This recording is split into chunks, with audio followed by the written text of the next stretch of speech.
says on the screen. Oh, hey. What's going on? There's a lot going on tonight. Woo!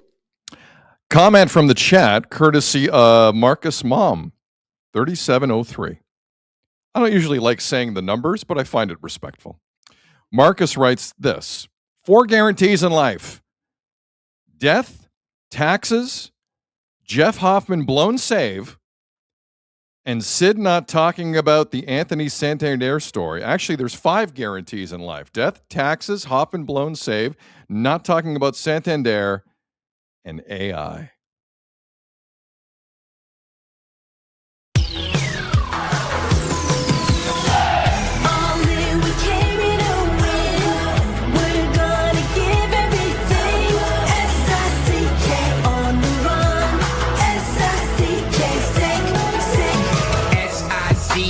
It's the sickest podcast. Tune in for the audio, or you can even watch back. Giving players all the props, or put them on blast. We don't give no hot takes, only talk facts. We're giving all our devotion, riding high on this wave of emotion. Going all out, yeah, cause this is our time. No, ain't no stopping us till we reach the finish line. All in, we came here to win. We're gonna give everything. S-I-C-K on the run. S-I-C-K, sick.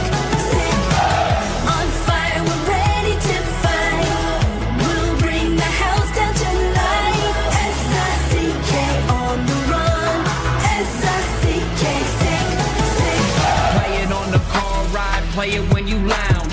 X and O, you know that we can hold it down. Shout out to my man Sammy, got it off the ground. And to all the listeners tuned in right now, got debates, analysis, and speculation. This is sports talk for the new generation. You know where to find us, got a reputation. Sick podcast, your #1 sports destination. Giving all our devotion, riding high on this wave of emotion. Going all out, yeah, cause this is our time. No, ain't no stopping us till we reach the finish line. All in, we came here to win. We're gonna give everything. S-I-C-K on the run. S-I-C-K, sick. On fire, we're ready to fight. We'll bring the house down tonight. S-I-C-K on the run. S-I-C-K, sick. S-I-C-K, it's the sickest podcast. Tune in for the audio, or you can even watch back. Giving players all the props, or put them on blast. We don't give no hot takes, only talk back. S-I-C-K, S-I-C-K, S-I-C-K, S-I-C-K, S-I-C-K, S-I-C-K, S-I-C-K, S-I-C-K, S-I-C-K, S-I-C-K, All in, we came here to win. We're gonna give everything. S-I-C-K on the run. S-I-C-K, sick. You are now listening to The Sid Seixeiro Show. Powered by Sick Media, the sickest Toronto sports show. Now, here's your host, Sid. What's up? What is up with the funky business? It's Sid. I didn't drink the coffee off the front. I'm going to do it now. Great to see you. Great to talk to you. We are live on YouTube. We are live on X. It is a Sid Seixeiro Show powered by Sick Media. We appreciate all of you. Wednesday, April the 15th.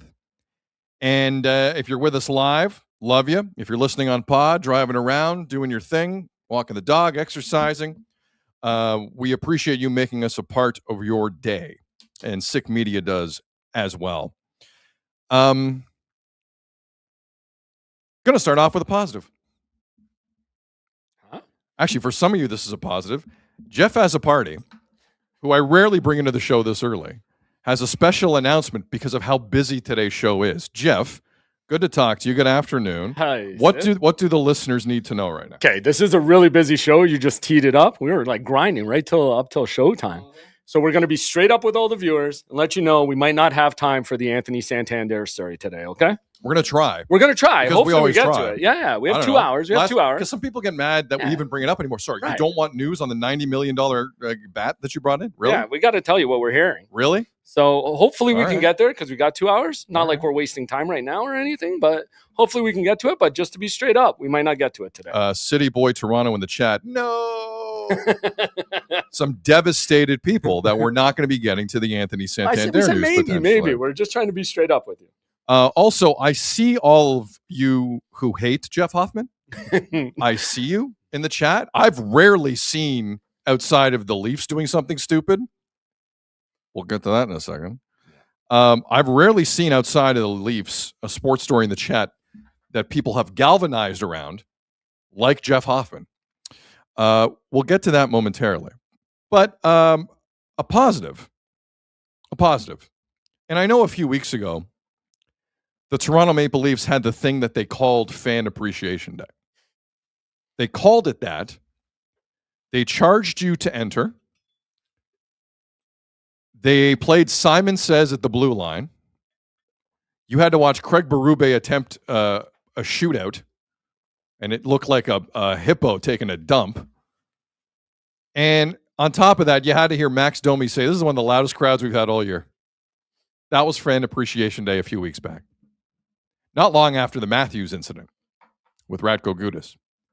So that's what the Leafs call Fan Appreciation Day. I would like to shift that focus a little bit. And considering tonight is game 82 for the Toronto Maple Leafs in this diarrhea-laden season, I would like to appreciate the fans in this moment who watched all 82. To all of you who stuck through this to watch Morgan Rielly not box out, to watch William Nylander give you the finger and turn the puck over in his own end, to watch Anthony Stolarz disappear after Remembrance Day and you don't get any information on him, to watch your team not defend your captain, to watch your head coach not shift his game plan in any which way, to watch John Tavares win a lot of faceoffs.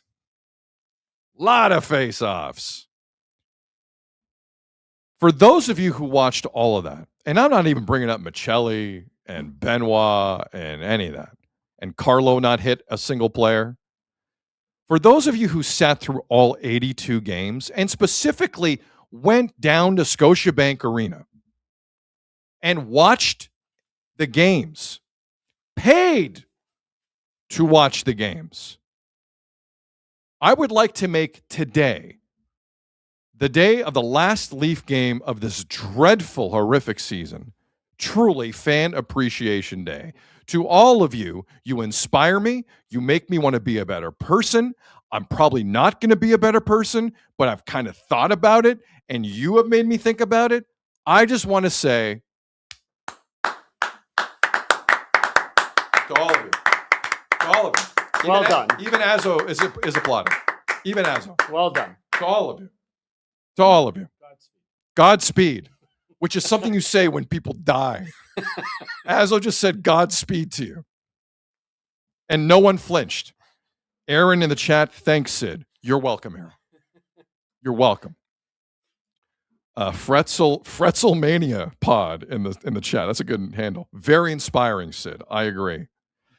Jack Napier in the chat. Yeah, I scalped the tickets. All right. Well, good for you.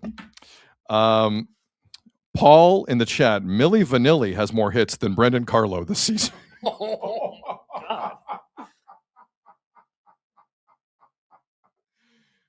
And there's a lot of Dangle shout outs because Dangle watched all of them too. Shout out Steven. Love Steven. Dennis from Milton, I earned that applause. Damn right you did. Damn right you did. So I just wanted to get that out of the way because I am inspired by a lot of you. And here's the good news. Next year, you get 84 games. You get 2 more chances to watch next year's version of Matthias Michelli. You get 2 more chances next year. Can't wait. Bart Scott, can't wait. Can't wait. All right. So that's this year. Leafs end the season tonight in Ottawa. Fine. I hope William Nylander gets his 30-goal bonus. I really do. No one talking about the game. Nope. The game tonight, secondary. But let's go back. Because now that this whole thing is over, every Leaf fan has one thought in their head, whether you're negative or positive in this moment, and how you're still positive, God bless. Truly. But most people are like, so now what? This team has no GM. This team has no president of hockey ops. This team might be in a position to let Craig Berube speak to the media tomorrow at locker cleanout with no guarantee of what his future is. I think we know, but who knows? I would not be stunned if Craig Berube was coaching this team next year. Honestly. I'm not saying that's something I would do. But let's just say Berube with 2 years left on the contract. I don't think Rogers likes eating that kind of money. I don't think they do. They'll take 1 year with Treliving. I'm not convinced MLSE want to eat 2 years of Berube. I think they would rather see Berube back, scarred up after a weight room session behind the bench. I think that's what they'd rather see, but we'll see. It's going to be a new boss.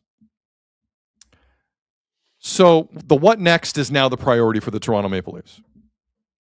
And when Keith Pelley held his media availability back on March the 31st, the afternoon after Treliving was fired, the afternoon after Domi fought Radko Gudas and Radko Gudas didn't throw a punch. So I guess it's not really a fight, but whatever. Keith Pelley spoke in what has now become an infamous press conference. It's the press conference where he basically told you all the prospects the Sabres and Habs were throwing out there in trade talks. Not good. Not kosher. Other teams didn't like that.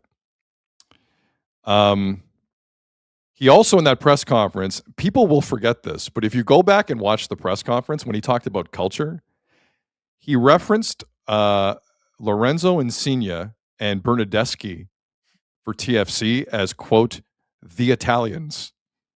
He didn't say their names. I swear to God, go watch it back. It was like the 13th, 15th most interesting thing. But like a lot of interesting things happened in that Pelley media eval. Believe me.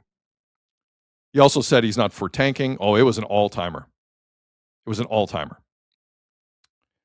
The one thing Pelley did say that has kind of become the banner headline of that press conference was how AI-driven the Leafs are going to be going forward. For those who aren't overly familiar, truth be told, I'm not overly familiar. But from what I can gather of artificial intelligence, they can compute things in a second and give you what the probable answer should be.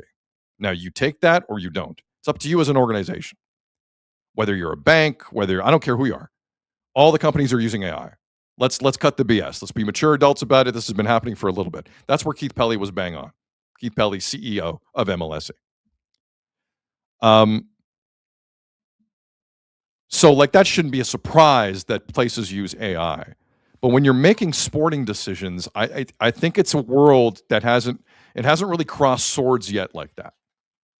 In terms of hiring people, in terms of sales trends, in terms of a lot of things, I understand how artificial intelligence and that technology is front and center. I completely get it. In terms of should we or should we not make a trade for Matthias Michelli, I'm still skeptical. But someone who's not skeptical at all was Keith Pelley. I want to remind you what Keith Pelley said about AI March the 31st of this year. AI is massive. It is changing our business. The whole thing with data is everyone now has access to data, and everyone's going to have access to AI. It really comes down to how you utilize it and how smart you are with it. I don't disagree with any of that. AI is a tool like anything else. How do you use it? Jay Caro in the chat, Pelley asks AI, how do we win in hockey? Good question. So considering today is the last Leaf game of the season, there's still a lot of questions, obviously, with the organization and where it's going. But the AI thing has stuck in people's craw after that comment from Keith Pelley, to say the least. And if you thought the discussion was hot before, hold on to your butts, because Jonas Siegel, Chris Johnston, and James Myrtle of The Athletic got together and they wrote a story. They spoke to 20 people, both inside MLSE and outside of MLSE, to figure out what role this is really playing and how involved Keith Pelley is going to be in hockey decisions going forward. The headline is a humdinger. Chaos, Dysfunction, AI, inside the stunning fall of the Maple Leafs. That is in The Athletic today. I just saw the New York Times tweet it out. This has gotten some run already. Now, because The Athletic's also a business, I don't want to give away too much of what is in this. I will say the stuff they have on the discussions between Treliving and Pelley before he got fired were interesting. Like, they were talking extension. There's stuff in here on how Treliving was handling the Scott Lawton situation at the deadline that will make you want to throw up. And generally, it paints Treliving out to be kind of like moving at a snail's pace at everything. Like everything. So I'm going to leave it there. I encourage you to read this. I got news for you. A lot of people are today. But this Athletic article, which has a shared byline of Jonas Siegel, CJ, and Myrtle, is a humdinger. So I want to read you the first 4 paragraphs of this, and it takes you into the trade deadline war room of the Toronto Maple Leafs on March the 6th. Because at the press conference, Pelley did say he was in the room for the deadline, but he really pushed back as to whether or not he was involved. Well, according to 20 sources, The Athletic are reporting today, it was Pelley time. I'm going to start reading the article now. It begins like this. It spoke to the gravity of the situation that he felt compelled to be there at all. Inside the war room at the Toronto Maple Leafs suburban practice facility ahead of the March 6th deadline, seldom does a finely tailored suit from the C-suite rub shoulders directly with scouts who spend hundreds of days pounding the pavement each year looking for players. But there was Keith Pelley, the president and CEO of MLSE, overseeing the action. Pause. The phrase C-suite, for those who aren't familiar, if you're a CEO, if you're a CFO, chief financial officer, if you have a C next to your title, you're a big-time shooter in any company. So that's code. C-suite is code for very important suit.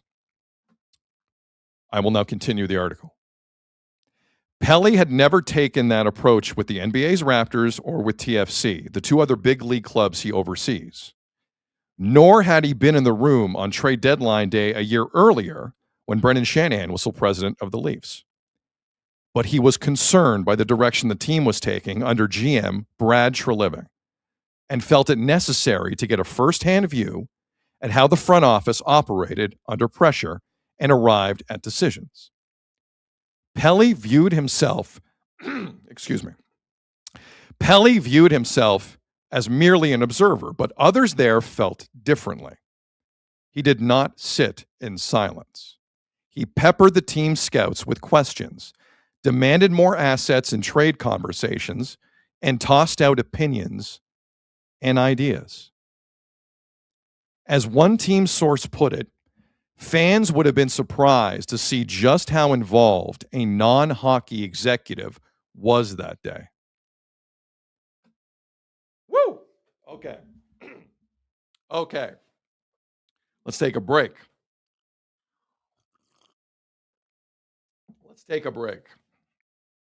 Samuel in the chat. This organization is frustrating as hell. Yeah, I'll take a water. This water is brought to you by AI. As a party intelligence. AI as a party intelligence. I like that. We should go with that. I like that. Forgive me, I'm fighting something, but I'll get through it because it's important. It's dry in here. Do you want water? No, I got some. Thank Got you. some? I'll give you some SI. Sid Intelligence. Mike in the chat, and we're up live on Facebook. Yeah, we are. We are Check up. mark. Yep. There you go. We're up live on Facebook. Bear with us. Mike Kenny on Facebook says, is anyone actually surprised with any of this at all? Treliving Reuven, Calgary. Okay. I mean, it wasn't a great resume in Calgary, but I think there's a bigger issue here. Yes. So just let's reset this scene that the Athletic are setting up for us. Keith Pelley has never run, never mind a National Hockey League organization, a hockey organization. Now, you can say Rogers, when they bought the national TV rights, were a bit of a hockey organization. Not true. Not true. Going to Europe and having 12 European golfers show up and win had very little to do with Keith Pelley during Ryder Cups, with respect. I'm not saying it's easy to run a European golf tour. Sounds like a lot of fun, actually. But there was someone in the room this year for trade deadline for the Toronto Maple Leafs who does not know what they're doing at that level, according to these reports. And according to Pelley, he was in the room. So that's not up for debate. He was there. To what extent? He doesn't want you thinking he's out there throwing out deals and why don't we get a second and a third? And hey, Brad, have you thought about getting a first rounder for Lawton? Yeah, I'm sure it never crosses his mind. Never crosses his mind. Now, I'm not here to defend Brad Treliving in that process. Read the article and you'll see why. You'll see why. But Keith Pelley was in the room and he had thoughts. So that stuff with him on March 31st at the dais at that news conference saying, I don't want to decide who plays left wing. Maybe not left wing, but part of him wants to decide something with your hockey team. A guy with no experience. Dubas had more hockey experience than Pelley. And he was 12. So there's that.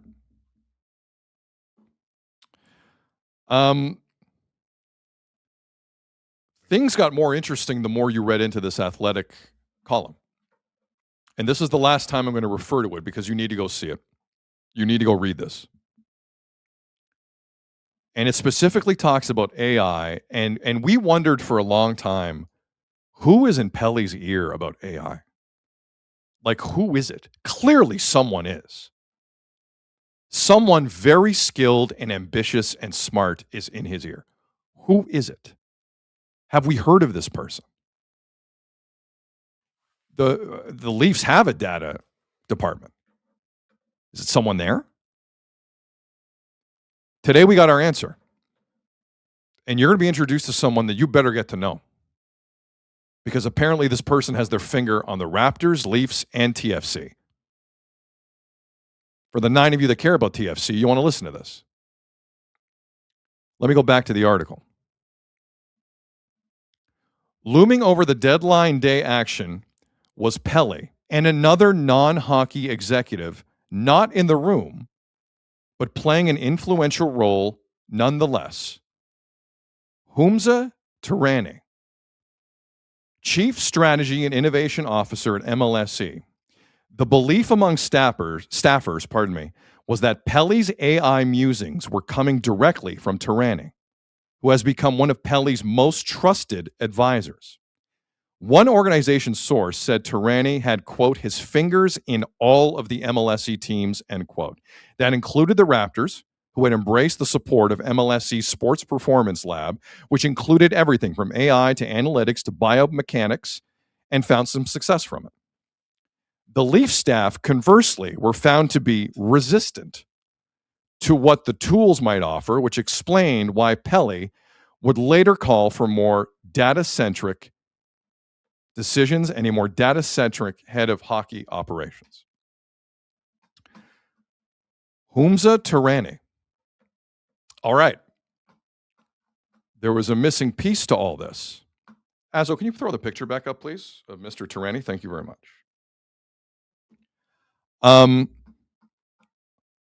I want to read you just the lead description of his job title and responsibilities. This is from the MLSE website while we leave his picture up. There's a longer resume. He's an extremely accomplished young man. No doubt about it. Part of the board of Basketball Canada, Princess Margaret. He's doing a lot of stuff, and he's experienced. Humza's organization at MLSE leads the development and execution of organization-wide business strategy, digital, technology, IT, data science, and program delivery across MLSE's diverse portfolio. And it goes on and on. He has a hand in everything. When you read this resume from Humza Teherany, there's the only thing he doesn't do is like pick the menu. And maybe AI does that at MLSE. Like he does everything.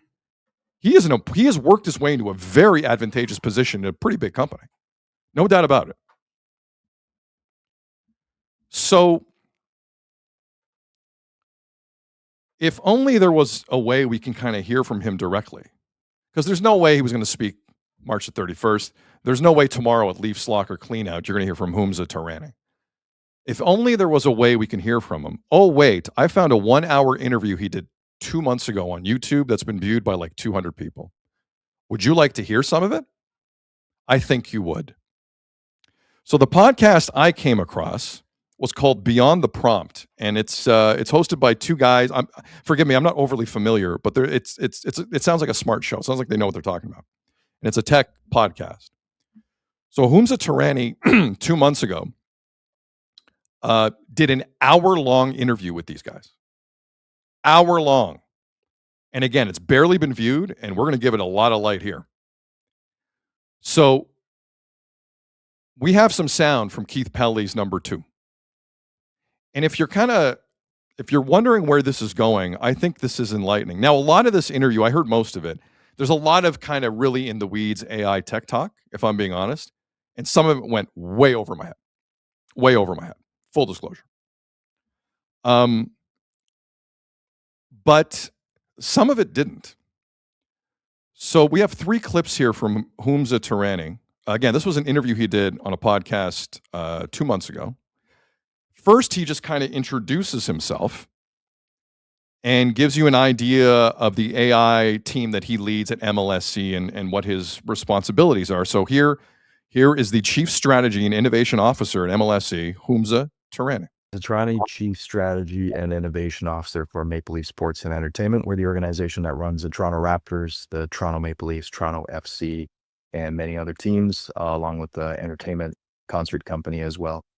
And I'm really interested today to talk about how to drive innovation with AI, how to accelerate it, how to be strategic as business leaders and technology leaders, as well as the crazy, super nerdy stuff. I developed a group about a year ago called our V1 Lab, our version 1 lab, which is our agentic development lab. And our V1 Lab at MLSE allows us to drop in an idea on a Monday and have a full stack app latest by the end of that week. All right, so 2 things right off from Humza Teherany. He's slick. It's obvious. And he's promising people some very quick research on complicated things, which is what AI is, essentially. So I wanted to play that clip as kind of an introduction of one of the most important people inside MLSE's sports division. No doubt about it. And not just sports division. It sounds like they're using AI across sales, across marketing. What's the next trend? It sounds like they're using it for everything. And again, for most things, I understand it. From a sports thing, I'm a little skeptical.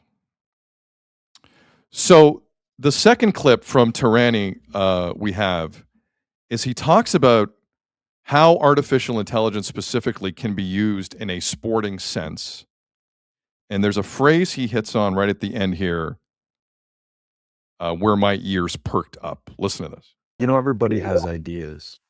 Everybody in an organization has ideas. Well, what if half of your organization or a third of your organization has the ability to take an idea and bring it to life in near real time, right? Think of how long it takes people to do research, to do analysis, to do decks, to sell ideas, to figure out what the next big thing is, what the next efficiency idea is.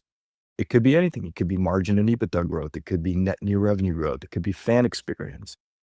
And, you know, I think ideas are wonderful and amazing and everybody's got ideas, but it's always been in business about what you do with those ideas. So now we've got capability inside our organization that can bring ideas to life within hours. And you're not done in hours. This is not a magic pill. It just helps you go a lot faster to determine whether you've got a winning idea or a non-winning idea, in which case you should move on. Whether you've got a winning idea or a non-winning idea. Look, at the end of the day, that's why people get paid in sports. Who has the winning ideas? Who has the non-winning ideas? If you feel, and clearly Mr. Teherany does, if you feel you have a department and technology at your fingertips that's evolving daily, where you can get a cutting edge angle on other teams in terms of those ideas, the winning and the non-winning, I could see an executive falling in love with that notion. Falling in love with that notion. You are selling me certainty at a certain level. You are. And Keith Pelley's watched Brad Treliving operate for a couple of years now. Like, I think this is the perfect time for Humza Teherany to jump in there and kind of say, Keith, you want to listen to me a little bit here? Because I don't think I would have given you Matthias Michelli. Like, let's be honest. Like, I think this timing is everything in life. Everything. But at the end of the day, this is kind of what we're getting at here. How do you get the winning ideas and try and separate them from the non-winning ideas? He clearly has a plan.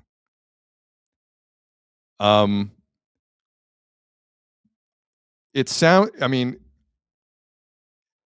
sounds like the Leafs are heading in a direction that is clearly the most serious when it comes to this of any National Hockey League team. Because if any National Hockey League team is actually doing this, they're not telling anyone to this extent. You have Pelley in press conferences. This guy's doing a podcast. Like, they are crowing about this. Crowing.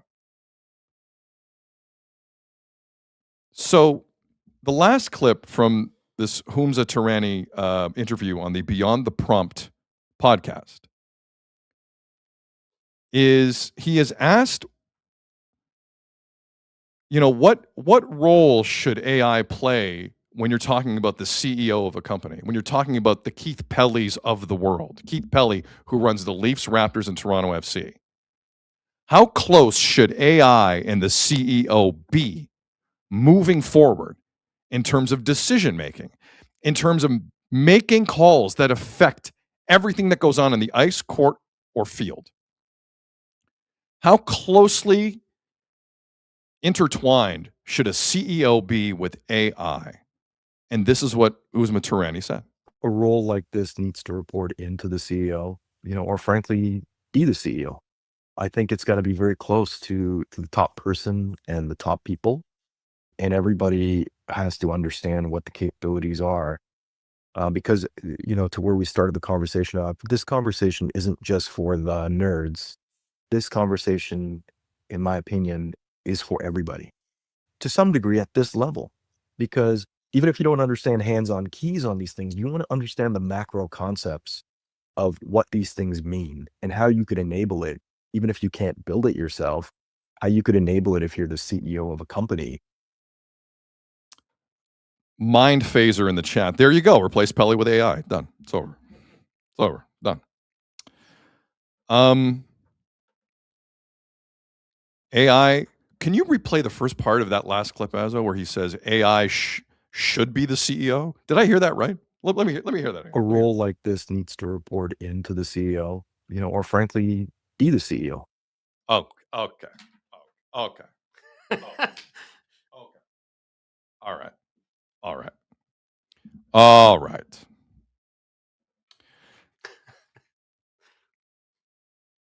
Look, I think the Athletic did everyone in Leafs Nation, whatever your opinion of the Leafs. I think the Athletic today did everyone in Leafs Nation a big service by putting a spotlight on Humza Teherany. And actually, it was the 20 sources inside and outside the organization that also did it for the Athletic. By the way, Keith Pelley, I've said this previously on the show, Keith Pelley does not have a ton of friends in that organization. He does not. Part of the story in the Athletic today was the canceled father's trip, that they panicked late on and made a mentor's trip. And some of the players were so pissed they didn't even bring a mentor. Or they brought Jake Gardner. It's an extraordinary piece of reporting in the Athletic today, honestly.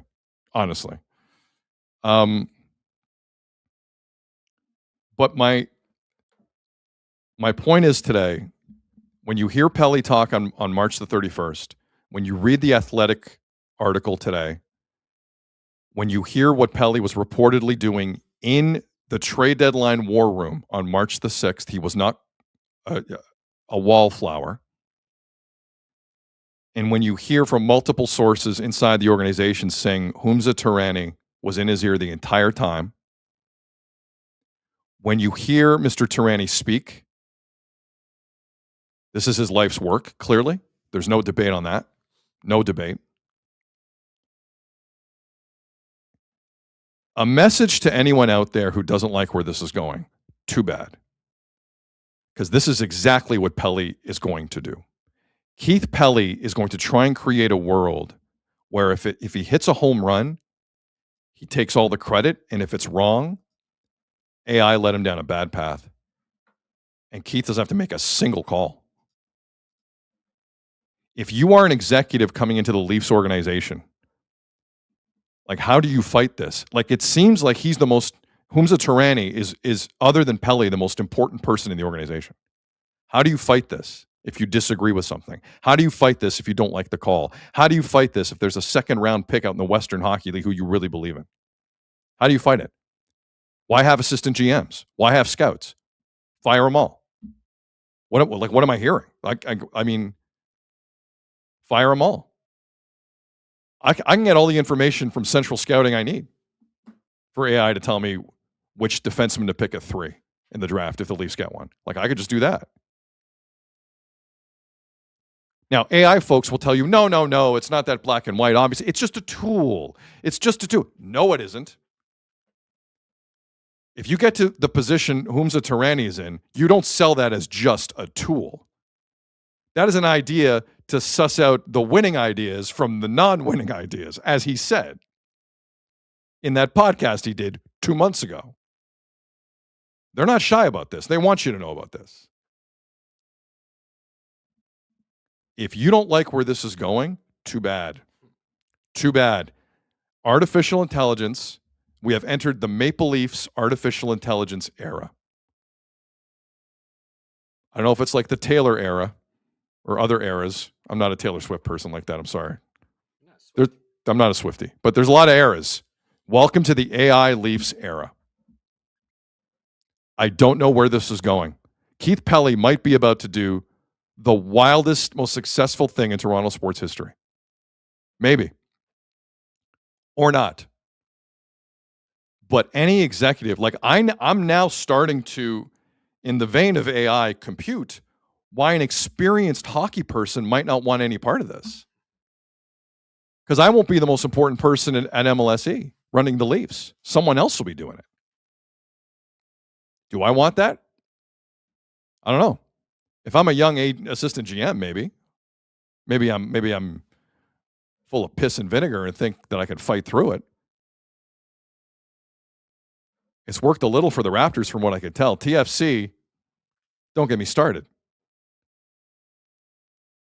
And if I'm Pelley, And I think this is the right play. I get why Treliving wasn't the guy, although I still don't understand how you were talking extension with Treliving for that long. Topic for another day. But this was a revealing day. Tomorrow might be a revealing day with locker cleanup. Maybe. Might have a coaching firing first thing tomorrow morning. Who knows? Might have it tonight. Who knows?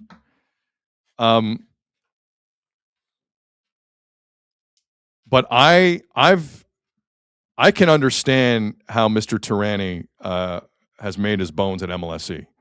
He has a vision. He's self-aware enough to say nerd. He said nerd more than once in that. Like, he's a self-aware guy. He knows how people view AI and tech. You got to be self-aware. Successful people are normally way more self-aware than you think.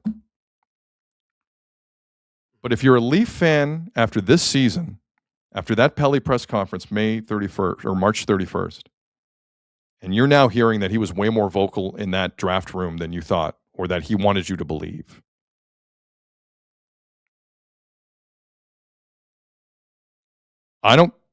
here's my conclusion. I don't care who the Leafs hire at this point, because the evidence suggests it doesn't matter. This show is being run by Teherany and Keith Pelley, a guy who's never run a hockey organization in his life, and the AI guy. How does that make you feel, Leaf fans? How does that make you feel? There's virtually no hockey experience there. None. How does that make you feel? Now, the flip side of that coin is hockey experience ain't exactly kicking ass in this city. I don't know if you've noticed. How did Shanahan do? Oh, he won a lot of regular season games. He wanted to shut up. Like that was the goal, you idiot. How did Treliving do? How did Brian Burke do? How did Dave Nonis do? God bless Cliff Fletcher. God bless Cliff Fletcher. Good hockey man. Got close. But for the most part, experience in this city has sucked. A bunch of over-their-head GMs in American markets who don't know what real pressure is, who think they got it figured out. And they come here and they choke on it within seconds. Give away nothing but assets to Boston, and then they leave town. Just choke on it. Treliving, all of them. I know there are nervous people out there. But ask yourself one question. What has the experience done for this city? What has it done? Nothing. I can't believe I'm making this argument right now. But it's done nothing for this city. So if you're nervous about anything, don't be nervous about where's the experienced person in the room. Because the more I think about it, it has not served you in any way whatsoever. Do you know how many experienced people are scouts for this organization over the last 40 years? Assistant GMs, GMs. They've done nothing. Nothing. I've gotten close to a Stanley Cup. Any of them. Why not the Humza Teheranis of the world? Why not? I swear to God, I think I just talked myself into it by the end of this thing. Show me the example of the experienced hockey person in Toronto that kicked ass that says this can't work now. Treliving was scared. He's got a ton of experience.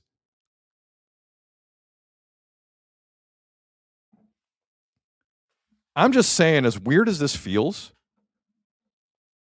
give it a chance. Give it a chance. Because at the end of the day, the Leafs are going to compete for another 5 years anyway. I don't know if you've noticed, the contracts aren't good and they don't have picks. I don't know if you've noticed. So why not try it?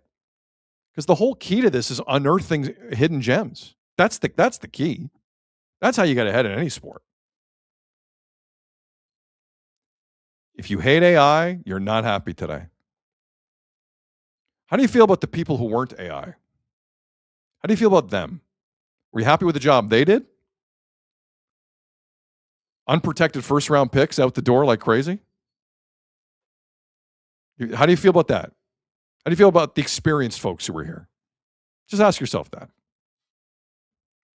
This might not be that bad, guys. I'm trying to tell you. This might not be that bad. Or it's a disaster. It's one of the two. Once again, Jeff has a party. Good afternoon. Hey, Sid. What did you make of some of the things? First of all, hold on. Go ahead. Can we ask AI? Hey, AI, will you help us win a cup? Hey AI, should AI run an NHL team? Can I be what would AI say about Can I be that? honest with you? I don't know how to use it. No, Do I just have to? ask it So I have to. questions, So I just download any app and ask it stupid questions. Is that all I'm doing? Yeah, ChatGPT or whatever. Yeah, I don't have ChatGPT. I don't. And to be fair, you'd get more straight answers than an actual person GM up there. Like, why'd you make this trade? And it would spit out all the stats. TML Golf Club writes, if you're using AI regularly, you're an idiot. Sorry, not sorry. Whoa. Well, Jonathan C agrees with you because he's like, this starting to sound like Moneyball, but with AI instead of the guy at the board saying, hey, this is, and he does this. First AI suggestion. Hey, no movement clauses. Yes. That would be a smart move. Hey, AI, I like that. What do you make of no movement clauses? Or no Stop trade giving them out. clauses? That's what they would say. Jeff in the chat, nerd. Anyways, maybe we should start there. What would AI say about AI running an NHL team? This is one of my favorite comments of the day. Sam Robertson. My mom likes AI. See, she's ahead of the. If Sam's mom likes AI, then I'm turning even further. No, but like at the end of the day, what are fans scared of? I guess is what I'm trying to say. What are fans scared of if you want to try something completely different? No, I get it. What has worked in this city? Sid, sports again is not. You cannot tell me that AI told the Florida Panthers to go get Sam Bennett or to get Seth Jones last year at the deadline. AI on the stats that you put into that, they wouldn't have told Florida to go get Seth Jones last year at the deadline. And he ended up being there's no way. Seth Jones's analytics were not great. Right? Obviously. Like yes, that's the stuff I look at. Like you got to look. Did they tell him they had to get Kachuk to win a cup? Like when you look at past Stanley Cup teams, I don't know how much of that is AI generated or data centric, right? No, it's true. I mean, I just the one thing that does make me nervous are having two guys this intertwined who've never run a hockey team before. But okay. Second point. I honestly, that is my only hang up. But it's kind of a big one. It's kind of a big one. Well, like he says, every person in there includes their own data. So when you have 6 AGMs and they're all telling you different things and they all put all their data into one, like who wins on that? Like, doesn't it take more time or doesn't it give it? At some point, but the point of AI, thank you for bringing this up. At some point, the point of AI is AI tells you who wins. Right. AI is just not a navigation But based on tool. the information you give it. Correct. So if you're again, it's like the search firm thing.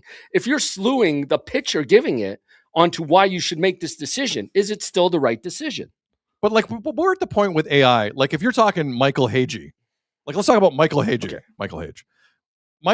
AI, it's not just analytical anymore. AI will know that Michael, like if you're looking to draft that's a not Michael at an NHL level. No, but I'm saying they're going to use AI for all of it. No, I'm talking drafts. I'm talking free agency. So like if it's a situation where Michael Hage grew up a Habs fan, right? Recently lost a family member. Yep. Nothing would mean more to Michael Hage than becoming a Montreal Canadian. That's all part of the equation now. It used to be just the analytical.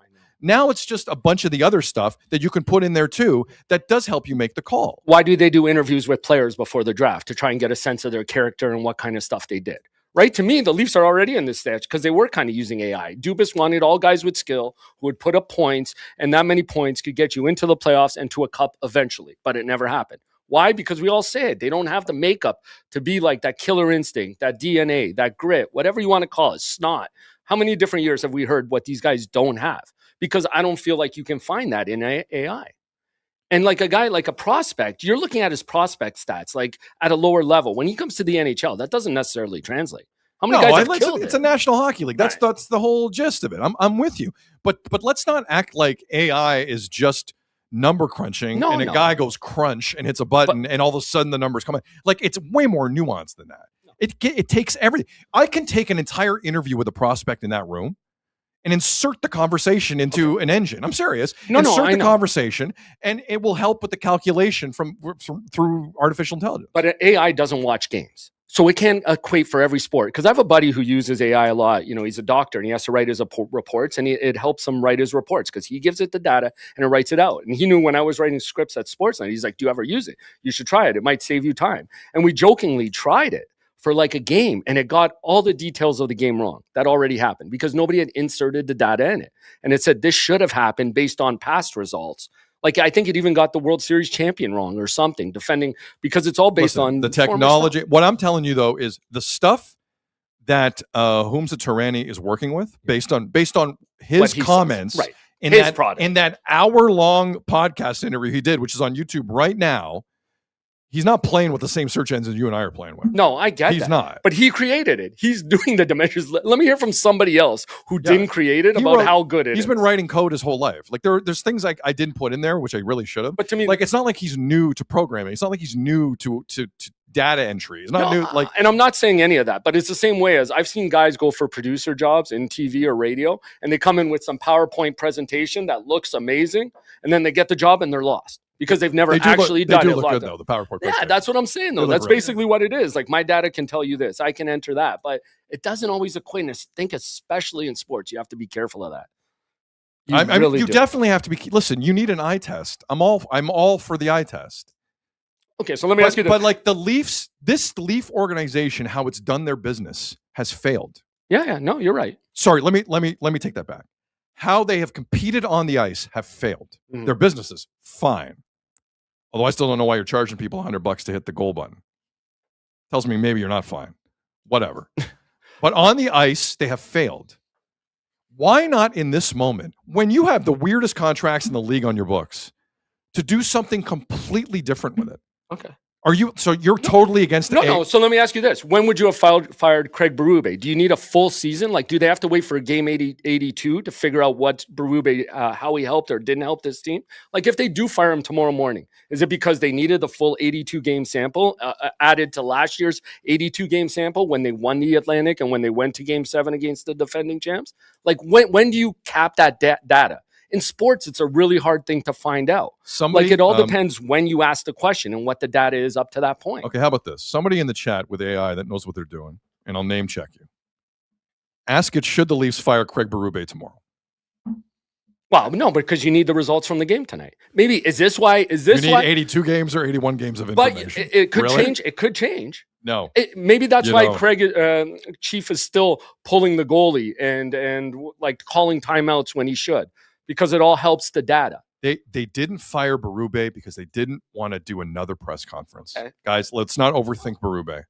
They didn't want to put out another press release. I was just saying. And Pelley doesn't want to look like the guy to fire a coach and a GM mid-season. No, but that's a daily double that game CEOs don't 82 want. will still impact the data that they're making decisions on. Will it not? Okay, this team was out of it by a game, but like you're overthinking the 81, 82 games. But they could have done that at the Olympic breaks. You're not listening to me. But you're not listening to me. They didn't care to replace him. The season was lost. Okay, but I'm not just talking about Craig. I'm talking about this entire team and when it went off the rails. When did it go off the rails? Okay, let's focus, because you and I are not talking about the same thing right now. What I'm talking about is they're going to go in a different direction here completely. What is wrong with the direction?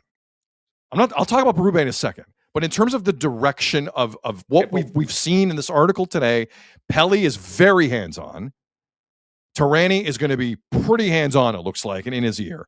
Are we comfortable with that? Is kind of what I'm getting at. So what's the big difference, again, from this year to last year when they won the Atlantic and when they did that? Goaltending and winning the most one-goal games in the league. But goaltending stats weren't that far off from last year. Really? They had the best goaltending in the league last year. They had the best goaltending in the league last year. All right. And they won. What do you mean, all right? They did have the best goaltending in the league. Sorry, they didn't have the best goaltending in the league. So that put them from first in the Atlantic to fifth worst in the league. I think when you have the best goaltending in the league, you win a lot of games you shouldn't win. Okay. Now, losing Tanev and Matthews for a stretch. Does AI tell you that? AI can tell you a lot. Again, so what's your point? What is your point on AI? Where are you going with this? Huh? I'm just saying it. What are you saying? Help me out. No, because the stats determine everything. Like, it depends what the data is you're making the decision on. Correct. And I'm telling you, it's not just statistical data that they're using on this stuff. They're putting in way more stuff than they used to be able to. Like, it's a technology that is growing like people say that and don't mean it. But it's true with AI. The technology is growing all the time. Now, in terms of Berube, the AI tells me that they got lucky last year with goaltending, and he hasn't had a handle on this for 2 years. So what I'm trying to ask you is, does AI tell you when you need to make that decision on improving the product that's there? How do you know that? If you're fifth worst record in the league, do you need AI to tell you that? But Sid, we knew they weren't making the playoffs. Me and you, we could say when the season actually ended for the Leafs, when they were out of it. The homestand.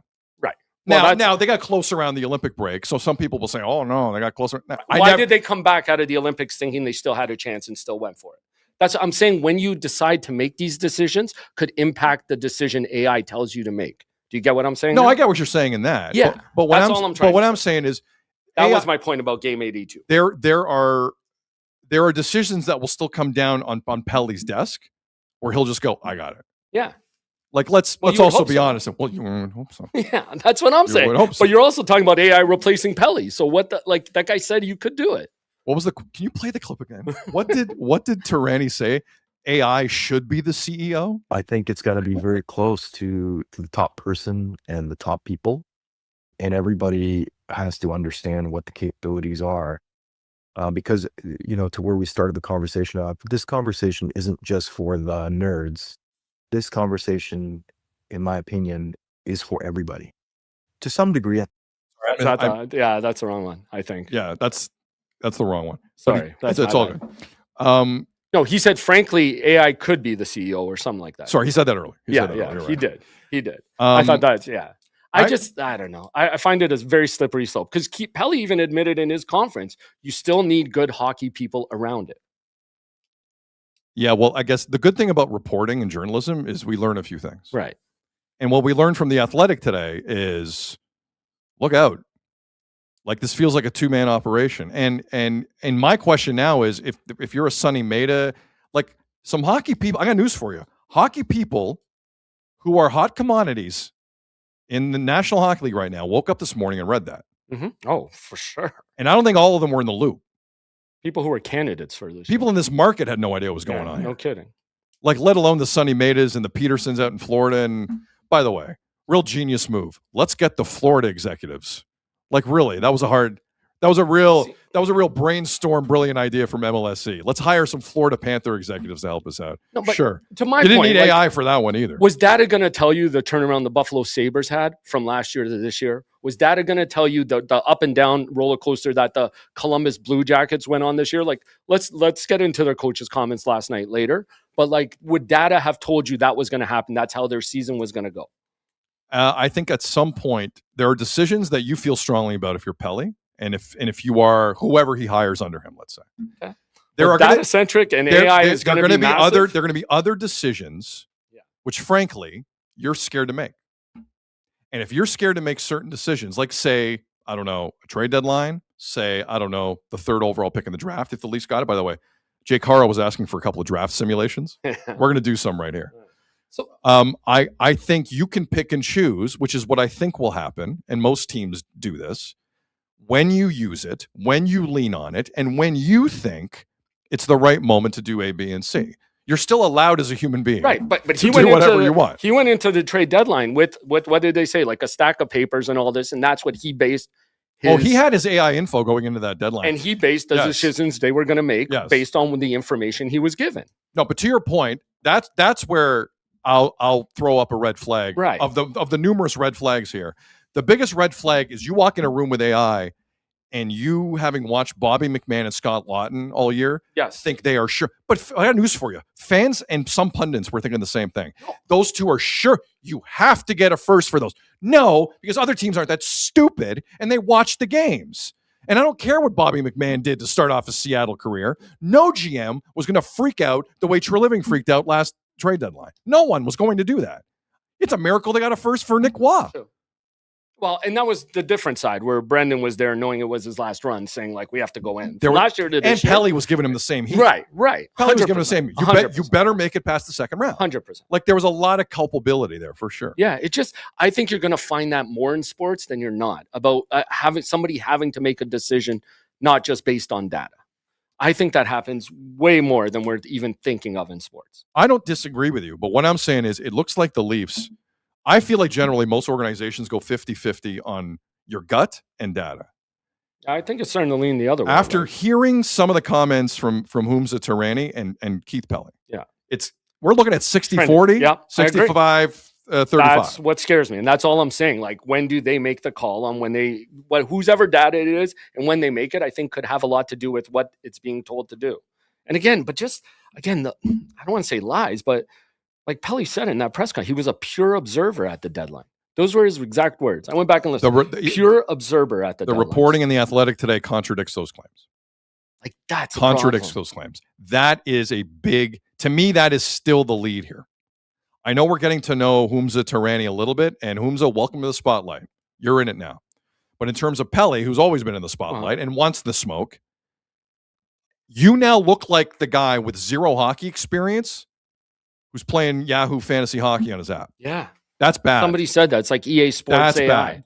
And to keep, again, like, I'm sorry, and this is no insult to the Raptors or to TFC, but to keep saying that the other two teams have been different and kind of like insinuating they've had great success based on this. The TFC have had no success. Even, I mean, Stop the Raptors, it. that What the hell wasn't are part you of the talking about? Kawhi deal and like why they went after Kawhi. You can't tell me data on Kawhi was great. Masai brought in Brandon Ingram, and then they could score. So yes, now they're having a bit more success. Thank you, Masai. I believe in Masai. So that also bothers me that he keeps relating back to them and implying that they've had great success with this formula because I don't see it.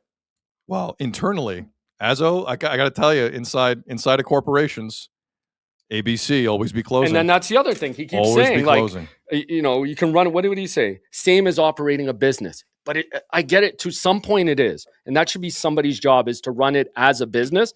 But the hockey side has to be different than running it like a business. We're about to find out, friend. We're about to find out because you and I both heard all these clips multiple times this morning. I don't know if it's a 50-50 split anymore. No, it's not. I don't know. I would. And the real thing, AI tells me it's not.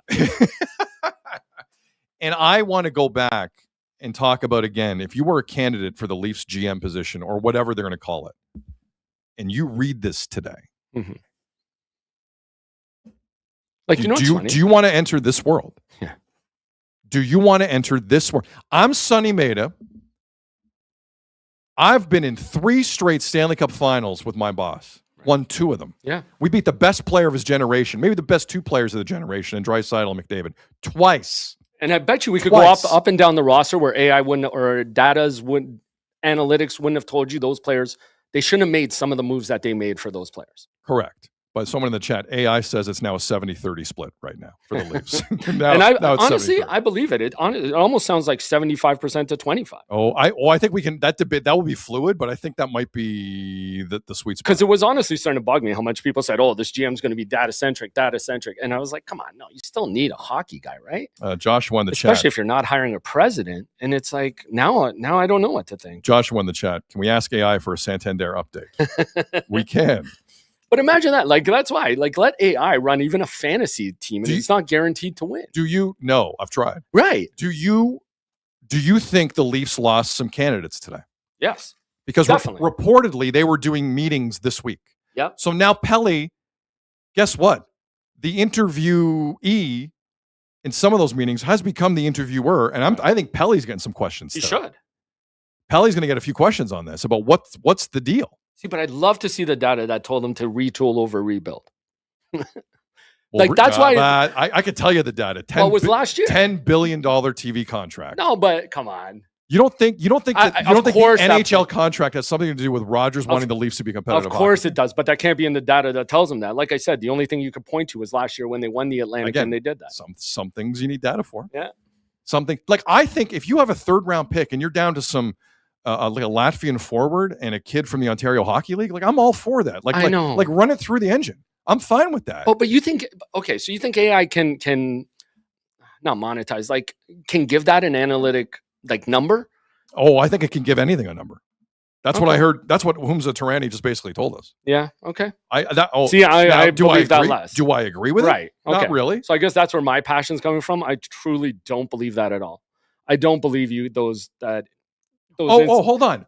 You and I are aligned. Yeah. I agree with you. I guess that's where I'm coming from. I don't think this type of strategy, this 70-30, 60-40 AI to gut instinct thing that might be going on in MLSE is going to work. Right. But I would also like to ask people, what has some slick talking GM in an American market who thinks it's easy and comes in here and chokes on it immediately? Why can't Pelley flip it up? Yeah. What's the worst thing that happens? They don't win the cup? Oh, no. Or not make the playoffs again? Yeah. Or don't make the playoffs again. Yeah. What's the worst thing that happens with the Leafs? You sign the next Matthias Michelli? I don't know why I'm banging on It Michelli is today. to whoever said it in the comment. It's kind of like running the Moneyball. But Moneyball had its limits. Well, I think this will too. Moneyball, did Moneyball even get to an ALCS? No. Oakland didn't even get to an ALCS. I Great don't think movie. so. Yeah. Congratulations. Brad Pitt. No, but it got Jonah into the Hill. playoffs when Great they job. couldn't pay people. Right. Right. But And again, does any of this Moneyball come down? has its limits. Does any of this come down to cost cutting too? Like, let's be all frank and real about it. AI is replacing jobs. It could. I think it's an excellent point, Azo. It could. So it's saving them that while they clean up on the TV deals and they do that stuff. Look, the other part of this Athletic article, and I don't want to get too into it because you should get It through is crazy. I get know. through the paywall and read it. The cost-cutting murmurs are growing inside MLSE. Crazy. Now, I just think that's how Rogers. Listen, companies that have a lot of money don't often waste it. Like, there's a reason rich people have money. They don't often kind of waste the money. But not giving players discounts. Oh, sorry. No, don't even go there. No. There's a lot in this column. There's a lot in the column. But at the end of the day, this is Somebody's saying the article is free. Oh, never mind. Read it 9 times. But Go still ahead. getting a subscription. Yeah, get a Athletics subscription to free. Athletic. That's Some great. great writers there. Yeah. Don't be like that. Get a subscription. Don't be like that. Just ask AI what it said. Yeah, exactly. Yeah, that's it. I just worry about how much you can actually count on. I'm just worried some good candidates are going to look at this and go, hell no. That's what I'm worried about. Because this is happening. We shouldn't even really debate whether it's going to happen. It's going to happen. What candidates will agree to be a part of the process? Where clearly Pelley has his advisors. Mhm. And they've been internal for a little bit, and he really trusts them. And maybe it's going to work out swimmingly. Oh, but yeah. But and to your point, what are you making it on? Are you making it on based on your inserting info on the TV contracts you get and what's value, right? To go back to Josh Sargent. Like, where are you finding your value here? how AI told him Josh Sargent was a value pick is idiotic. Well, That's idiotic. that's what I'm saying, though. A Like, second division washed up American striker who was played once for his national team since the beginning of 2025. And AI told you to spend more on him than any other player has been spent on in MLS history? Really? That's what AI told you? Fix the soccer engine, boys. maybe that's why Fix they the need soccer a engine. former poker player to do the contracts. and everything. Just unplug it in the back, restart it. The soccer engine needs a reboot, an update. Soccer engine 2.0. Okay. We just did 1 hour and 7 minutes. I actually thought we'd go longer. Really? What else you got? No, that's it. But it That's is crazy. 28 million for Josh Sargent, sir, according to Slosh Hogger. It was 28. I thought it was 22. No? Well, 22 maybe American. Oh, maybe. We need to stop. This is Moose in the chat. We need to stop acting like AI and data wasn't already being used. They're all using it. The Of Leafs have, course. but what I'm hearing and what the Athletic is reporting is, watch out. Well, again, Pelley, Watch what out. did he keep saying that day? The structure. So AI seems to be moving up that structure or has more of a say. Here, Or it goes right to the CEO. Like, GM can tell you one thing, president could tell you another, AI tells me another, and he might lean towards the AI thing more than anything. but here's the beauty if I'm an executive. If AI makes a decision, I'm never wrong. Right? Now, at some point, you would be, though. Not if AI is making Well, can the he decisions. fire AI? Can fire the guy who pitched AI. I guess. If AI makes all the decisions, I'm never wrong. No. And AI becomes How amazing is that for an executive? AI becomes that president if they're not going to hire. We heard one hire, right? That sounds like one. Yeah. So AI is that other shield where he could have fired the president Yep. as his shield. Now it becomes AI. You're right. Yep. No, listen, Humza Teherany is having a moment here inside MLMSE, it looks like. Don't screw it up, bud. Don't Snack- screw it up. Yeah. The life of a shield is short sometimes. Be very careful. It's true. Be very careful. If the Leafs are bottom 5 for the next 5 years, don't get comfortable Yeah. Wow. because this will flip quick in this city.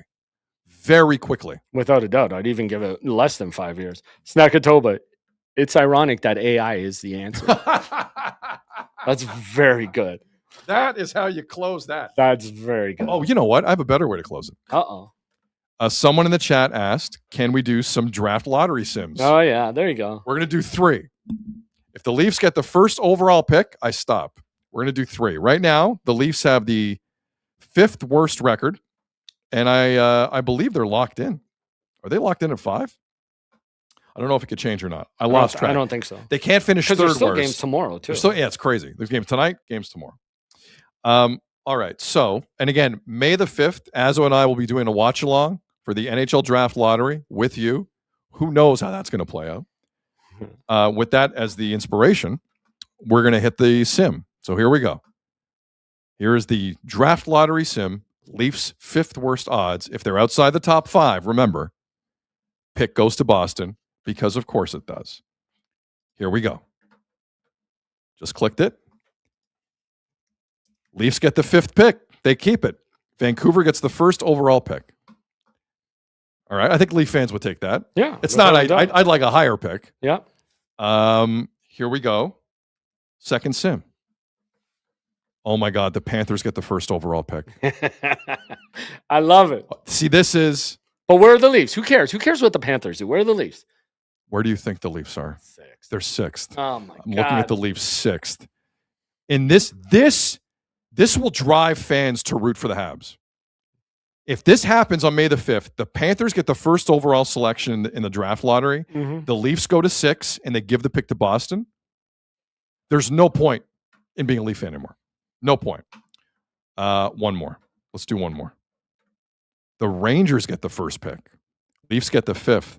Oh. If the Canucks don't get the 1st pick, that is the biggest disaster I've ever seen for an organization. That is crazy. It is true. And I don't even know if Gavin McKenna's that good. Maybe you don't want the 1st pick. So I was going to ask you, where ideally you want the Leafs to get the number 1 pick? I want 2, 3, or 4. Yeah. I want because those defensemen apparently, just from what I've read, are legitimate. Yeah. And now, I'm not saying they're ready to play at 18, 19 years of age. I've heard some people say that. I'm like, you're crazy. The worst thing the Leafs can do is rush this pick. Yeah. The worst. But if they're retooling, I'm afraid they're going to rush the pick. No, a lot of people. Where's Dubas? Bring him back because there's that Sault Ste. Marie kid, Chase Reed. A lot of people like. So bring Dubas back. Yeah, bring him back because for sure he picked the Sault Ste. Marie guy, right? Give him $80 million.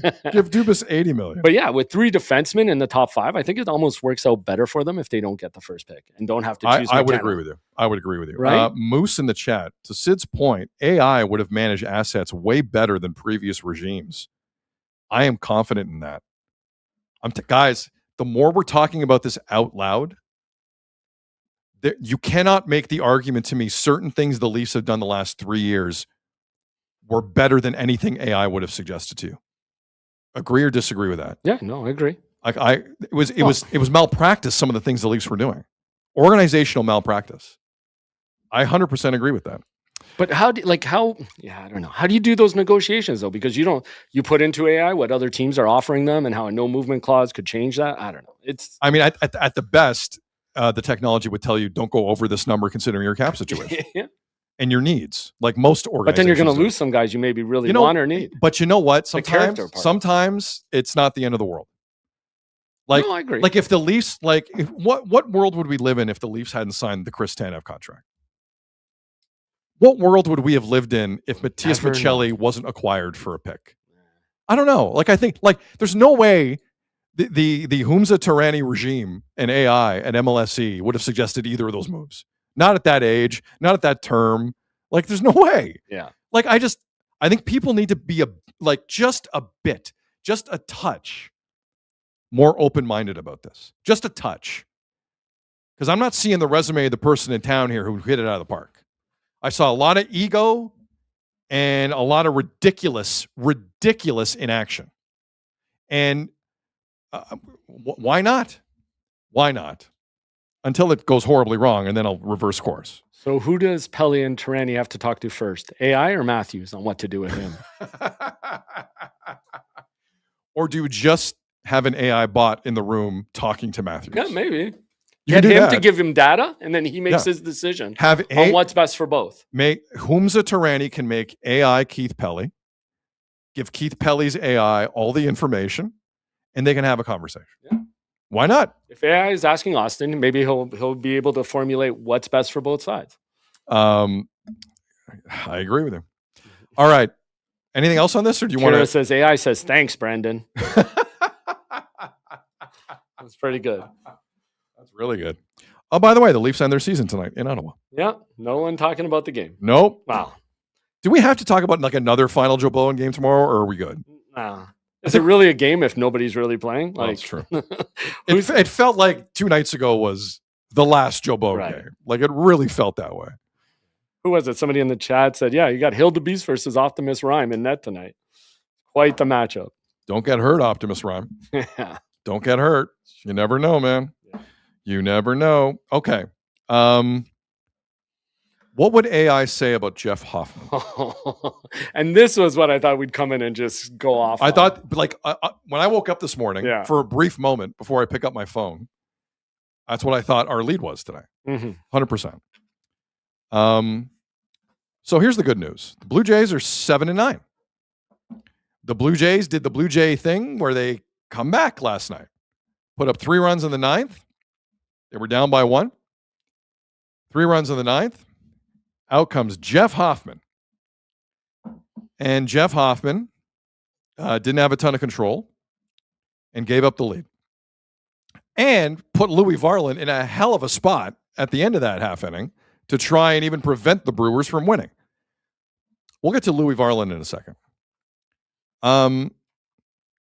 But the Jeff Hoffman thing has now reared its ugly head. That's a 3rd blown save this season. And how many saves does he actually have? 2. He only has 2, eh? Yeah. So he's more blown saves than he does saves. So the there is this debate now constantly. There's 2 sets of Jays fans. There's pitchforks to the right of me who are like, how dare you question the guy who blew our chance at a World Series last year? What evidence do you have to suggest he can't close when it's the same guy who couldn't close Game 7? How dare you bring that up? And the pitchforks on the left side are like, he has no control, guys. What is it, your cousin?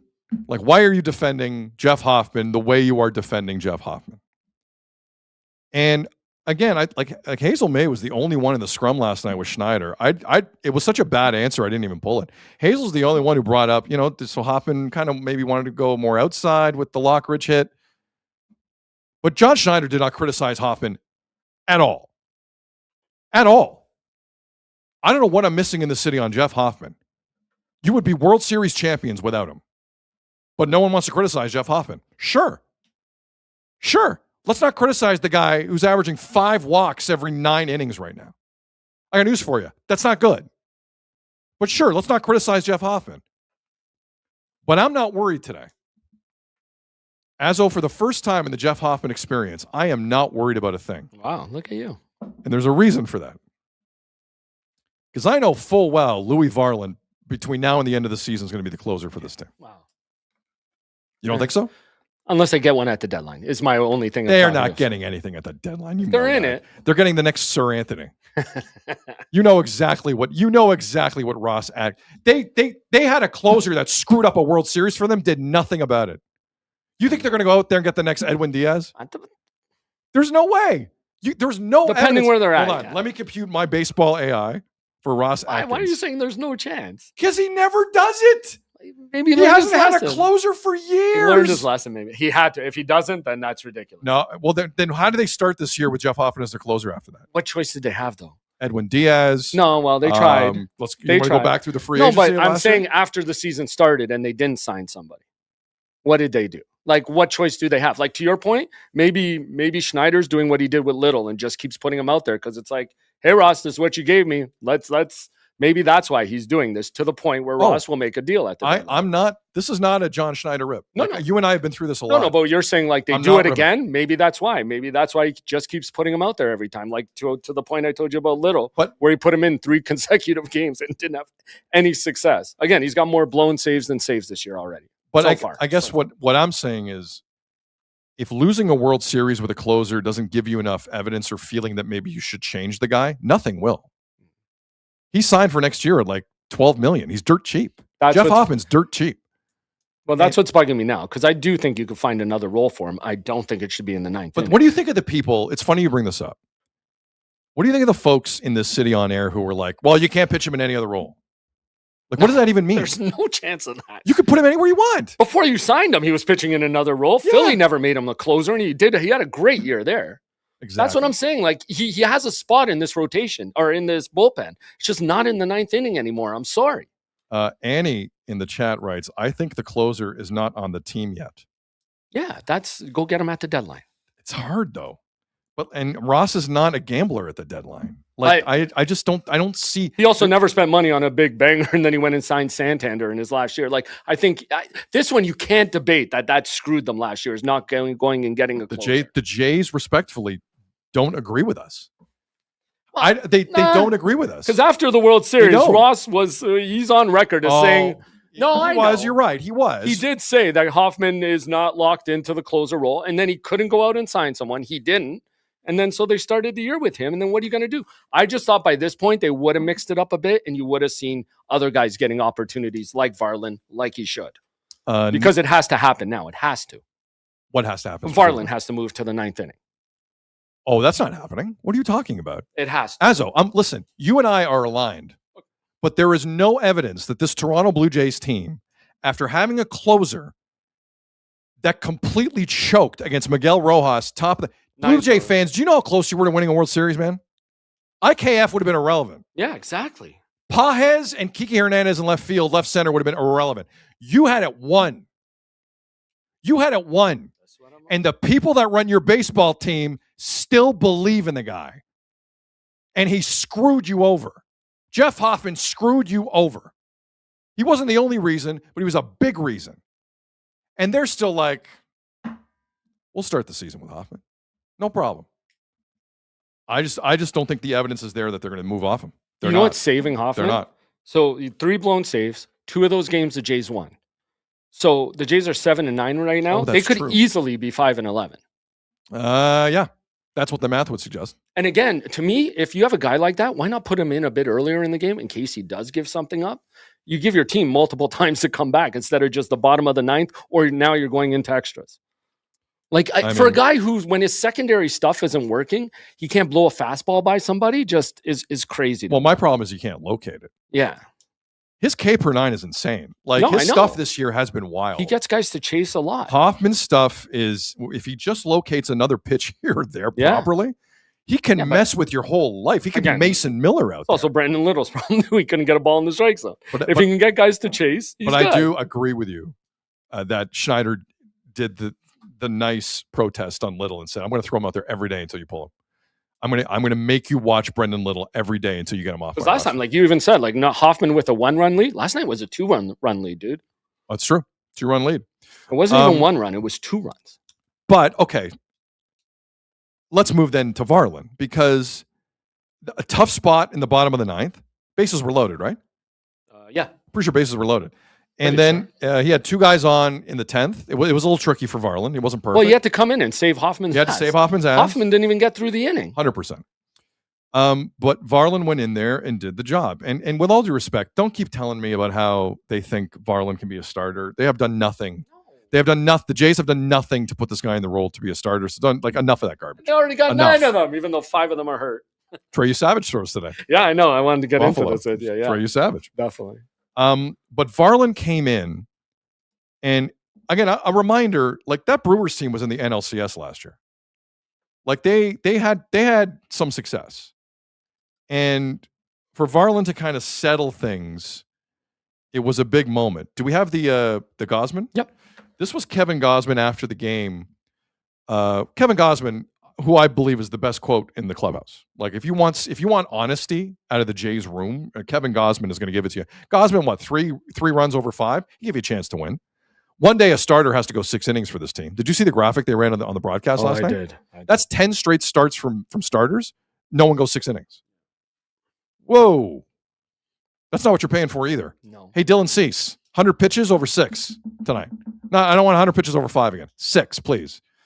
But back to Louis Varland. Gausman talked about how Varland didn't completely feel comfortable last year, which is something that didn't really stick out to me. Right? He was new. Yeah, they just went and got him. But it seemed like he was more comfortable than he was, according to the comments from Gausman last night. Here's what he said. I think he's a lot more comfortable. I think he knows he can kind of be himself, whereas last year I think it took him a little while to kind of, be the personality that he is, even though he's, pretty quiet guy. But if you get to know him, he definitely has that bulldog mentality and, what you want out of a, late inning reliever. And, comes in the dugout after an outing and, he's fired up. So I think last year he took a little while for him to feel like he could kind of fit in, I guess. Not that he ever didn't, but more so just, I guess, emotions wise. All right, interesting take. I'll take a more comfortable Louis Varland. Of course, his second no year question here. about it. No kidding. And they've shown how much they trust him. He was the first reliever out of the bullpen every game in the postseason last year. Very true. Like they relied on him more than Hoffman, more than anybody. Nope, you're right. So like when you know everybody's got the faith in you like that, why aren't you comfortable? Dennis from Milton about the game tonight. Dylan Cease throwing for the Jays. Love Cease out of this. Yeah. I like him. Leave Cease out of this. Yeah. Or sorry, I misread it. Yeah. Leave Cease out of this. I like him. him. I like him too. Yeah, I need for 6 sure. innings tonight. I think that's a completely reasonable ask. If we're taking a request from Dylan Cease, I don't want 100 pitches over 5 again. We can go 6. I We're like allowed to go Debbie's- 6 innings in this league. Debbie's comment here. You guys are complicating everything with logic that never works. Shout out Debbie. Shout out D. Debbie. Cruz, Miranda. Varland is too valuable for the bullpen to potentially have him come in for the 9th inning. And like we did talk about this before, where you could have a closer and you need somebody else in high leverage situations at other points in the game. But I would rather have that flipped again, because if Hoffman coughs that up, then at least you have the bottom or you have multiple chances, not just the team either loses it in the 9th or you have to go into extras, or like I want Varland is there. If he's shut down and he has better numbers, I'd rather him in the 9th. I'm with you. Because if Hoffman comes in the 6th or the 7th and blows it, at least you got the top of the 8th or whatever, like the top of the 9th. You just can't like Hoffman with those He walks. just needs a change. And the control issues home run wise. Yeah. You can't have him be your last line of defense. You can't. We went through this You with can't. Romano. Like every inning is stressful. That's not what a closer should be. Listen, I mean, again, I think the Jays have made their decision. Everyone in the chat, Azzo, myself, we're And for not his sake. we're not going to get. Yeah, what about him? You're right. Give him What a about- break. Let him go What back to about what he him? did in Philly and when he was good. Like for his sake, just put him in a different role for a while, right? It's like I think they finally figured it out with Okamoto. Like they're leaving him down there in the lineup to get comfortable. Well, he better because figure- now everything's screwed up with him. He better figure out the defense. Yeah. Get the hell out of Ernie's way, man. Yeah. The hell's out Well, of then it? Ernie, put in Davis. If you're going to substitute Davis Schneider at the end of the game, who again, he's doing everything that's asked of this guy. Like Davis Schneider has been awesome. Love Davis Schneider. Man, he's been Love awesome. Davis Schneider. But he's in the perfect role. Like you start to give him more playing time. I don't know if that's gonna convert, but like end of the game now, Ernie should be at 3rd and Davis should be at 2nd By or the way, something else. I agree with that. By the way, also low key, we haven't even got to yet. Big hit from Vladdy last night. Huge. Big hit from Huge. Vladdy last night. Obviously, $500 million, 14-year contract. Need some homers. Yeah, no, Need some of homers. course. But I think we're all on that's the what same we went page. through last year with him, right? That's a big. Huge That's hit. a big moment Yeah, for Vladdy last for night. sure. I like that. And Jimenez keeps. Oh. Although, should we talk about the ABS challenges? What a mess that was yesterday. Guys, if it's not strike 2 or if it's not strike 3 or ball 4, you can't challenge it. Because I'm I think sorry, you Heineman can't wanted do to it. challenge something in the 9th for Hoffman, and he couldn't. And he couldn't. He didn't have a challenge. Because he kept looking at the dugout. I think he really thought a ball could be challenged there, and he couldn't do it because they blew him by the 3rd inning. I question the intelligence of anyone challenging something that's not strike 3 or ball 4. But I even that challenge. early, especially if you lost one. The second Early challenge- period. Yeah. You have no idea what the rest of that at bat is going to look like. Right. You have no idea. Anyone who challenges a 1-0 or an 0-1 Or you oh, or 0-0, you are an idiot. Yep. You are a straight up idiot because you might get a hanging breaking ball next pitch. You have no idea what's coming next. None. But yeah, that's fine. Let's challenge now. That bugged me Get too. outta here. Because I think that's good. Like, yeah, I don't know. And I hate the argument of, well, statistically, 0-1 Oh, counts so all of a are sudden you different don't like from the 1-0. data. You don't like the No, data. for this I don't. I don't like the data. I don't. You know what dictates whether you're out or not? Strike 3 or ball 4. Yeah. That's what dictates whether you're out. I just honestly, with the bullpen again, I'll say this again. They have no problems mixing and matching the lineup. Like, why can't we do it with the bullpen for a little bit and try different guys in the 9th? Try different guys in different roles. So Jays, you're John Schneider. Mhm. As Jeff Azzopardi is John Schneider. 2-run lead in Arizona this weekend. Fresh bullpen. 7th, 8th, and 9th. Who are you running out there? I mean, it depends on the part of the lineup they're in, but give me Hoffman, Rogers, Varland, or Fluharty mixed in there too.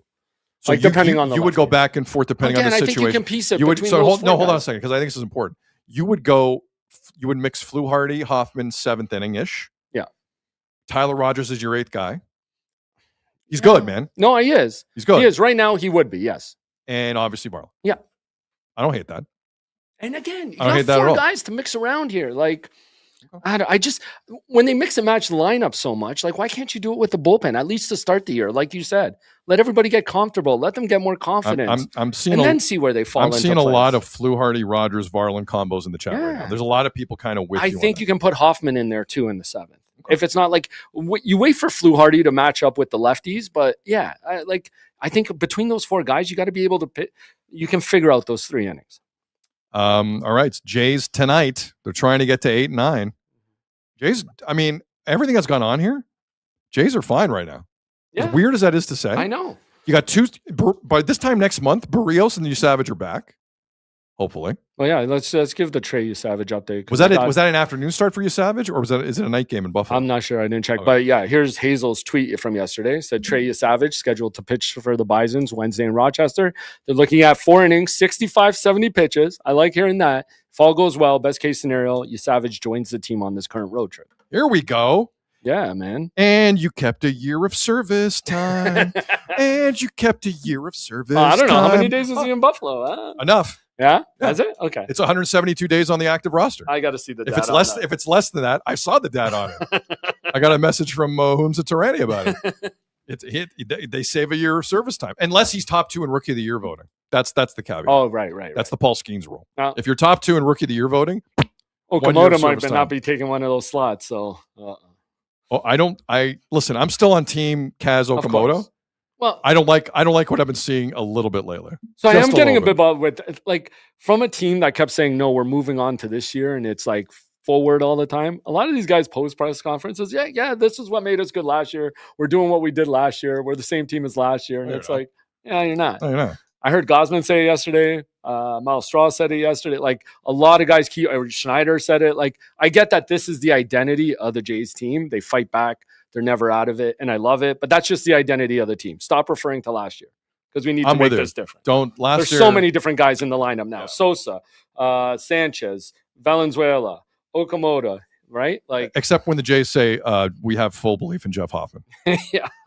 Let's let last year go and just move forward. But I'm going to say this every show until they switch him out. Jeff Hoffman cost you a World Series last year in the top of the ninth inning. Again, everybody kept referring to IKF. I know everyone's kind of blocked it out because everyone's got PTSD on it. No. We had this discussion. I asked you, right? You went more to IKF. I go right to Hoffman because they should have won it in the top of the ninth. But keep defending Hoffman. That's fine. Yes, he gets strikeouts. Yes, I understand. What did that do for you in the ninth inning last year in Game 7? Mm-hmm. Just answer me that. And every inning is just so stressful. It doesn't have to be. Now, look, if Louis Varland gets the gig one day, guess what? Going to be some good days and bad days. Again, what would it hurt to just try him in a 7th, let him get his confidence or something? Like, man, 3 blown saves already. So he's on pace. What? How many blown saves are you on pace for now? Like, honestly, like you're on a team with World Series ambitions. Full stop. You're going to have a closer go out there. What is he on pace for? 12, 15 blown saves this year? Probably. Is that good is everyone good with that? And you have Louis Varland sitting there who can strike guys out, he controls enough. He controls better than Hoffman. Yeah. DLL in the chat says Savage pitching right now allowed a home run in first, 2 Ks, 14 pitches. Okay. All right. Mm-hmm. And Hoffman makes me sick for Patrick. I thought I was taking the other one. I know you didn't mean to throw that one out. Honestly, if you listen to Jay's talk last night, there were some angry people about Hoffman on there saying the exact same thing. We can show that. No, what Patrick says, Hoffman makes me sick, is, you know what? You don't feel right in the stomach in the ninth. Like, when he makes it uncomfortable. If he's on his game, that's what kills me the most. They know, within the first batter, if he's got his stuff or if he doesn't. And when he doesn't in that first batter, it's just a nervous wreck and it kills you. Because that's not the feeling you should have after one batter with a closer.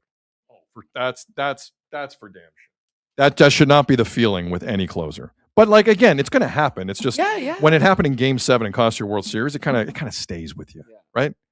It stays with you. It didn't stay with Ross. Ross was fine with it. He forgot about it for some reason. He forgot about it. AI didn't tell him about it. Anything else with the Jays as they get ready to take on the Brewers again tonight? Are you good? I think we're good. Okay. Yeah. Because I want to get to the Raps a little bit. Yeah.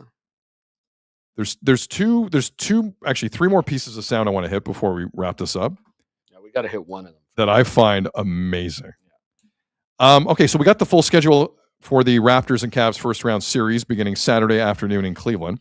So that series starts 1 p.m. Eastern Saturday. So it's going to go game 1 Saturday, game 2 Monday night, 7 o'clock. The first game in Toronto will be a week tomorrow. It's an 8 p.m. Eastern start. Oh, wow. Here we go, some American TV. And then Sunday afternoon, a week this Sunday, will be game 4. It's a 1 o'clock tip. And if there's going to be a 7th game, it's scheduled for May the 3rd. So that's the is that not draft lottery night? May the 3rd? I think so. No, May the 5th is draft lottery night. May the 3rd would be game 7 between Cleveland and Toronto. I was I stumbled upon a clip, Azo. What do you make of ESPN's Brian Windhorst? Are you a fan? Yeah, I mean, I guess he gives you some good information. I think how do I say this? Like he promotes stuff he's hearing and stories he's going to write. Like obviously a lot of them do. Like a lot of writers. But he gets his sources from certain places, and it always seems to lead to a certain narrative. I feel right. I don't know. That's fair. I think more highly of Brian Windhorst than you do. Okay. He is one of my favorite on-air basketball people. Okay. Yeah. I think he's done a pretty good job. Like for a guy who was never an executive, for a guy who never coached, a guy who never played, he's developed a really strong reputation. Mm-hmm. And a lot of that is LeBron centered. I understand. But, when he was in Cleveland for a long time, he worked his way up, Brian Windhorst. For sure. So, like, that's my point, though, too, is he's got stats from Cleveland. Like, there's always certain areas or there's a Cleveland teams, angle to this clip. Definitely we have, for sure. And that's why, like, so much on LeBron that he's always getting always comes out of Cleveland or whatever. You know what I'm saying? Like, always from that organization. Like, you can tell where he's getting stuff from. Rayner writes, Sid, is not the first round of the NBA a best of 5? No, that was a while ago. Yeah. Best of 7s in the NBA have been here for a bit, just so you know. So Brian Windhorst was doing a weekly radio hit with ESPN's Cleveland radio station. Right. And they were talking about the Raptors. And Brian went on a pretty long diatribe of how he's worried about the 1 p.m. Eastern local Cleveland start for the Cavs on Saturday. He is under the impression, and he says the Raptors sometimes would complain about this, that 1 o'clock sleepy or noon game 1 start on the Saturday, the Raptors would get dinged by that all the time. Remember, when they won the title, they lost their first game against Orlando in the first round on like a Saturday afternoon, and then they went on a run. Because sometimes that early start will get you. Brian Windhorst was making the case that Cleveland needs to be careful about the early start because he's convinced the Raptors are going to have energy in the first game, even without Emmanuel Quickley potentially. And the way Brian Windhorst of ESPN describes Darko Rajakovic in this clip, I've never heard a human being reference Darko in this way. Same. I think this is a compliment. Oh, for sure. I want someone to describe me without the way Brian Windhorst describes Darko. Here is Brian Windhorst of ESPN talking about game 1 between the Raps and the Cavs this Saturday. I am promising you that the Raptors will start game 1 aggressive. This is the way that they are coached. This is the way that their coach is a low-level maniac. Okay? Darko Rajakovic he got to this team, he got to this job by challenging players and firing up players. He will, I promise you, have that team ready. Part of winning this series with the Raptors is overcoming their energy because they need to use their energy to overcome what is a personnel shortcoming in this series. The Cavs have better personnel. So again, I'm saying this on Monday morning, I guess early afternoon. Do not sleepwalk into game 1. That is Brian Windhorst. I said that a couple of days ago on ESPN Radio in Cleveland. I would love for someone to call me a low-level maniac. In fact, I can guarantee you that's probably been said behind my back, and I Do you believe it? Do you eat into it? Yes. Because I think Darko gives us like public Darko. Yeah. And from what we've heard of like RJ Barrett and some of the guys, there's a private Darko. I've seen this team come out flat too many times in the third quarter But keep in mind, the Raptors are in a rare position here. They don't have much to lose. No, you're right. The Cleveland Cavaliers are facing a ton of pressure here. Like Donovan Mitchell at the end of their Pacers series last year, which a lot of people were stunned they didn't win. Yeah. Said we can go 82-0 in the regular season. It's about now. The Cleveland Cavaliers went out and got Donovan Mitchell from the Jazz. They got James Harden from the Clippers. They have brought in guys like Keon Ellis and Dennis Schroeder and veteran guys. Oh, they've changed it around. They have one goal. They want to be in that Eastern Conference Final. Yeah. Oh, there was if the Raptors last year they were like top of the East for a long time. They were like the team. I remember that game against them in OKC. I'll remember that game from last year. It was incredible. Everybody was hoping it would be the final last year. I think Cleveland and OKC. John Gallagher in the chat. Sid is a low-level maniac during the World Cup. It's true. That's I think we can bet on that. Very true. Very true. But to me, that might be Cleveland trying to keep the energy up in their team and telling James Harden not to stay out late eating lemon pepper wings somewhere. Like, well, he just signed his extension with them, so I he know. doesn't give a damn. Right. Well, I think it might be more motivation for Cleveland to bring the energy. But yesterday we even talked about, Scotty Barnes maybe having energy to try and outdo Evan Mobley, who was drafted ahead of him. Yep, one spot ahead of him. I didn't show you this, and I meant to bring it up earlier in the week. Over the weekend, or it might have even been Friday, Bleacher Report listed, and I can't remember who they took a poll on, 10 most overrated players in the NBA right now. You know who's number one? Brandon Ingram. Whoa. Yeah. And number 2 is Norm Powell. Yeah. Number 4 is Dylan Brooks. Paolo Banchero is one of the most overrated players in the league. There's no question about it. Jonathan Kuminga should be like number 2 or 3. Kyle Kuzma, I don't think enough about Kyle Kuzma to overrate him, to be honest with you. Jaylen Brown's on that list? Mm-hmm. Get out of here. Get out of the city. But there's some motivation for BI in this series, too, seeing that, I would think. That just came out over the weekend. I hope you are right. The Raptors have nothing to lose. Yeah, I agree. Go get them. No. Go get them. And reasons to show it. Like the Cleveland have not won a damn thing in my lifetime outside of LeBron carrying them. Yeah. He's not there anymore. Right. I don't see LeBron But you're on that right. team. They made a lot of moves trying to improve the culture and make a run at it. Oh, they had big time aspirations there. Like, did people just forget how good BI was when he was healthy, or what? It was pretty, but like it was a little up and down on the back end of the season for BI. Like if you want to just look at the second half after the All-Star game, maybe a little bit. Maybe he wasn't great. Yeah. All right. So Brian Windhorst calls Darko Rajakovic a low-level maniac. I love that. I will wear that with a badge of honor.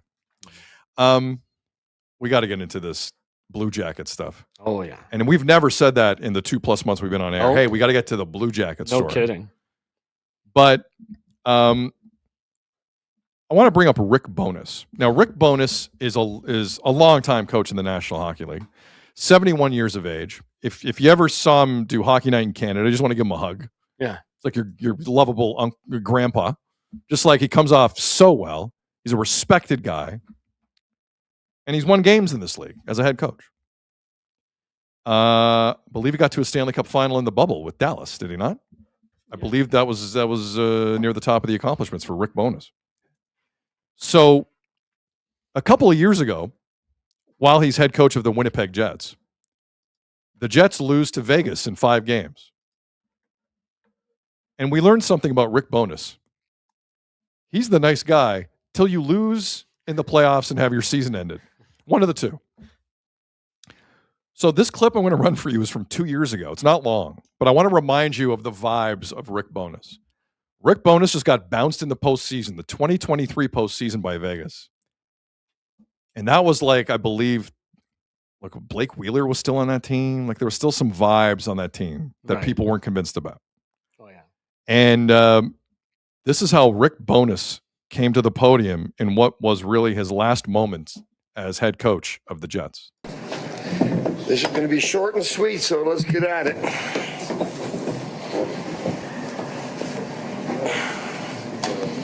No questions? Good. Hi, Rick. Just overall thoughts on that one. Overall thoughts? I'm so disappointed and disgusted right now. That's my thoughts. Where does the disgust come from? Pardon me? Where does the disgust come from? No pushback. But it's the same crap we saw in February. It was. That's why so as soon as we were challenging for first place and teams were coming after us, we had no pushback. This series, we had no pushback. Their better players are so much better than ours, it's not even close.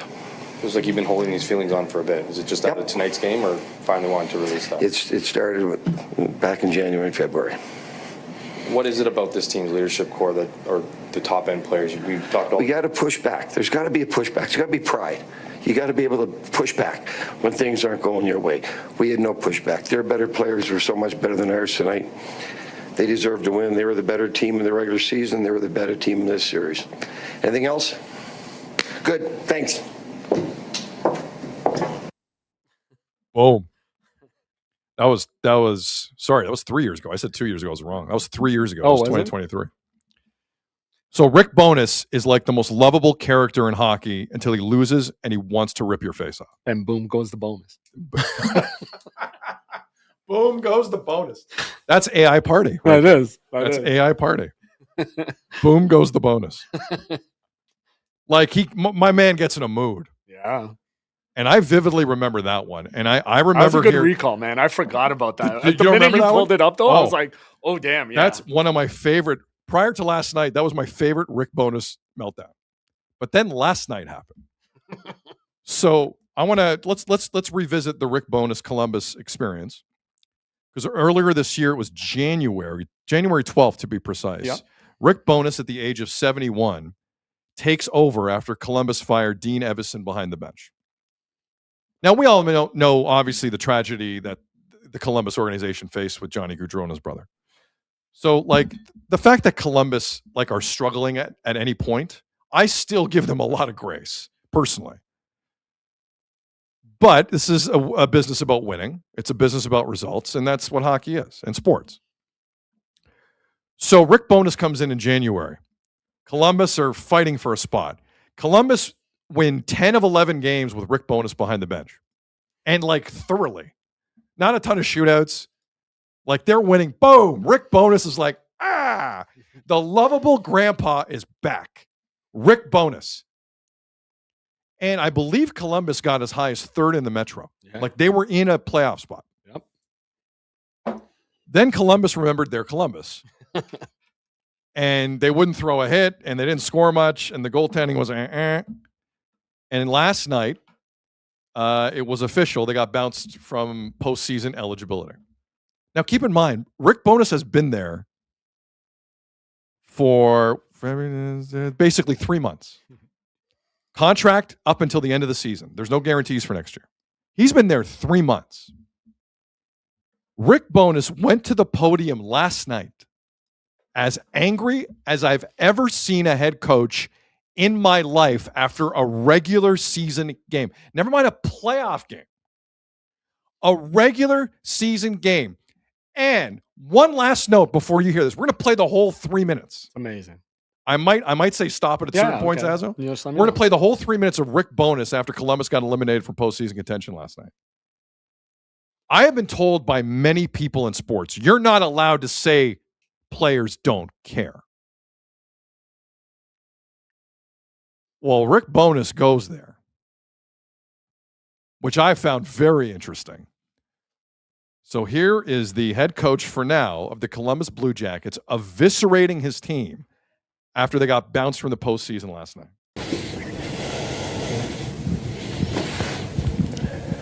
Rick, you've been a part of a lot of games and a lot of seasons. Have you ever been part of something that's as frustrating as this has been down the stretch?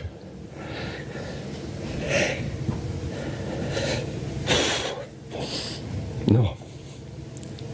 And you know what? All you got to do is look at the stat sheet. 3 hits, 23 giveaways. Like, I don't know if I'm back, but if I'm back, I'm changing this culture. These guys, they don't care. Losing is not important enough to them. It doesn't bother them. Like, how can you go out and play like that? They don't care. They don't care. I don't know if I'm back. I'm going to change the culture if I am. Whoa. Wow. Emptying the clip early. Hit it, Azo. Done this about a month ago. But this is why we are where we are. This is why we're out of the playoffs. That kind of effort. Losing, you have to hate losing. I don't care if it's a meaningless game. I don't care. Show up and compete. 3 hits, 23 giveaways. What else you want to know? You reached them for so long after you got here. How did it stop? Where did it stop? Because it got tough. Because it got hard. Like we talked about after the Olympic break. It's going to get hard. But for the viewing audience, keep in mind. No, that's fine. You're good. This guy's so angry. His right collar on his dress shirt is now completely up over his jacket. Someone's upset when their dress shirt has its own mind. Go ahead. And he's spitting facts and datas. Shooter in the chat goes, Ricky Bow knows. One more from Ricky Bow. Hit Everything is good as long as it's going their way. And now it gets tough. We don't want to battle back. And that's what's happened over the last a couple of weeks. That's all that's happened. We're going to change that. If I'm back, I don't know if I'm back. Don and I will talk. We'll get to that. But man, oh man, some of those guys are so lucky the season's over and there's no practice tomorrow. Anyways, and there's no more games. What else you want to know? I think even in the long history of this franchise, I don't think they've ever lost 6 games in a row to end a season at home. No. Is that worse? It's terrible. Inexcusable. If they're not embarrassed by, not only tonight, by that, they're For the viewing audience, every picture I'm showing was taken from the actual media availability last night. Great stills. I have not reached into another bin of pictures. That's all from last night and facial expressions that he actually made with his face. It's true. Go ahead. Team. They are. They got to be embarrassed with that. Anything else?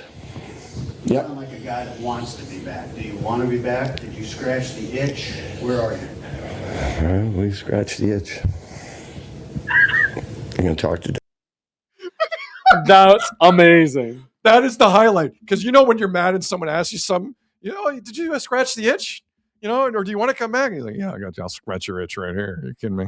I pulled it back a bit. Let's go again. Oh, I want to hear that again. The itch. Where are you? We scratched the itch. I'm going to talk to Don, as we said from there one, right? But and their players were told tonight, if I'm back, we're changing this freaking culture. And we are. What do you got? Are you surprised at the way that this all worked out? Surprised is not the word. Very disappointed is the word. Very disappointed. We've got a good team, and they do care. So I'm mad right now, yeah, but they do care. But they got to show it on the ice. They got to. It's what I told you in North Carolina. Shut up, let you play, do your talking for you, right? So. I know the game was meaningless. I get that. But you still have to play. We talked about it before. Play with some pride. Well, we have got great fans here. They deserve better than that. And they do. Love the fan base, love the enthusiasm, love the city. They got a lot of good things going here. We're not putting up with that. For back to that, man. Rick, how do you change the culture like that and get them to show and play with some of this emotion? There's ways. I've been around long enough to know I'll find ways. I've got enough experience. We can deal with this. I've dealt with it before. For back, we'll straighten it out. Good. Have a nice night. The close there was awesome. Like, he was so ramped up, he couldn't sit still. Like, every still was a different angle, motion. Like, it's amazing. So many good comments in the chat. Like, okay, you know what? That's just old school. Go through a bunch of, because I know where this is going with the chat and what they're thinking right now. Go ahead. Hyperbear, hey, Pelley, your AI search is over. Wake up. Blank check, MLSE, J. Carl. Rick Bowness there is a walking meme. Disheveled Rick Bowness is the best Rick Bowness.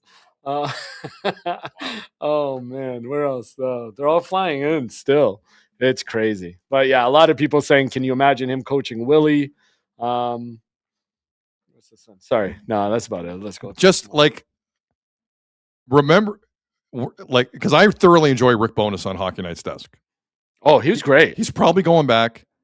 When he sits there and does the lovable grandpa thing, but he is. Remember this rant. Oh, it's true. There is a viciousness to this person that I respect. So, like, there's two, when you're seeing him there going golly gee and getting folksy and telling a story about Jim Nill. Here's the one I was looking for. Cale Hillier. He needs to go smoke a dart with Elliot. Oh, my God. Oh, yeah. But even dealing, like I had to, when he was wow. working for Sportsnet, I booked him a couple times, come on the whatever show I was doing. And man, he was the nicest guy in the world. Nicest guy in the world. Nicest dude in the If you world. lose 6 straight to end the season, he will Boom. try and slit your throat. But people were asking, like, has he coached enough games to win Coach of the Year? Like, they were on such an upward trajectory. That was the dumbest take I of know, all time. I know.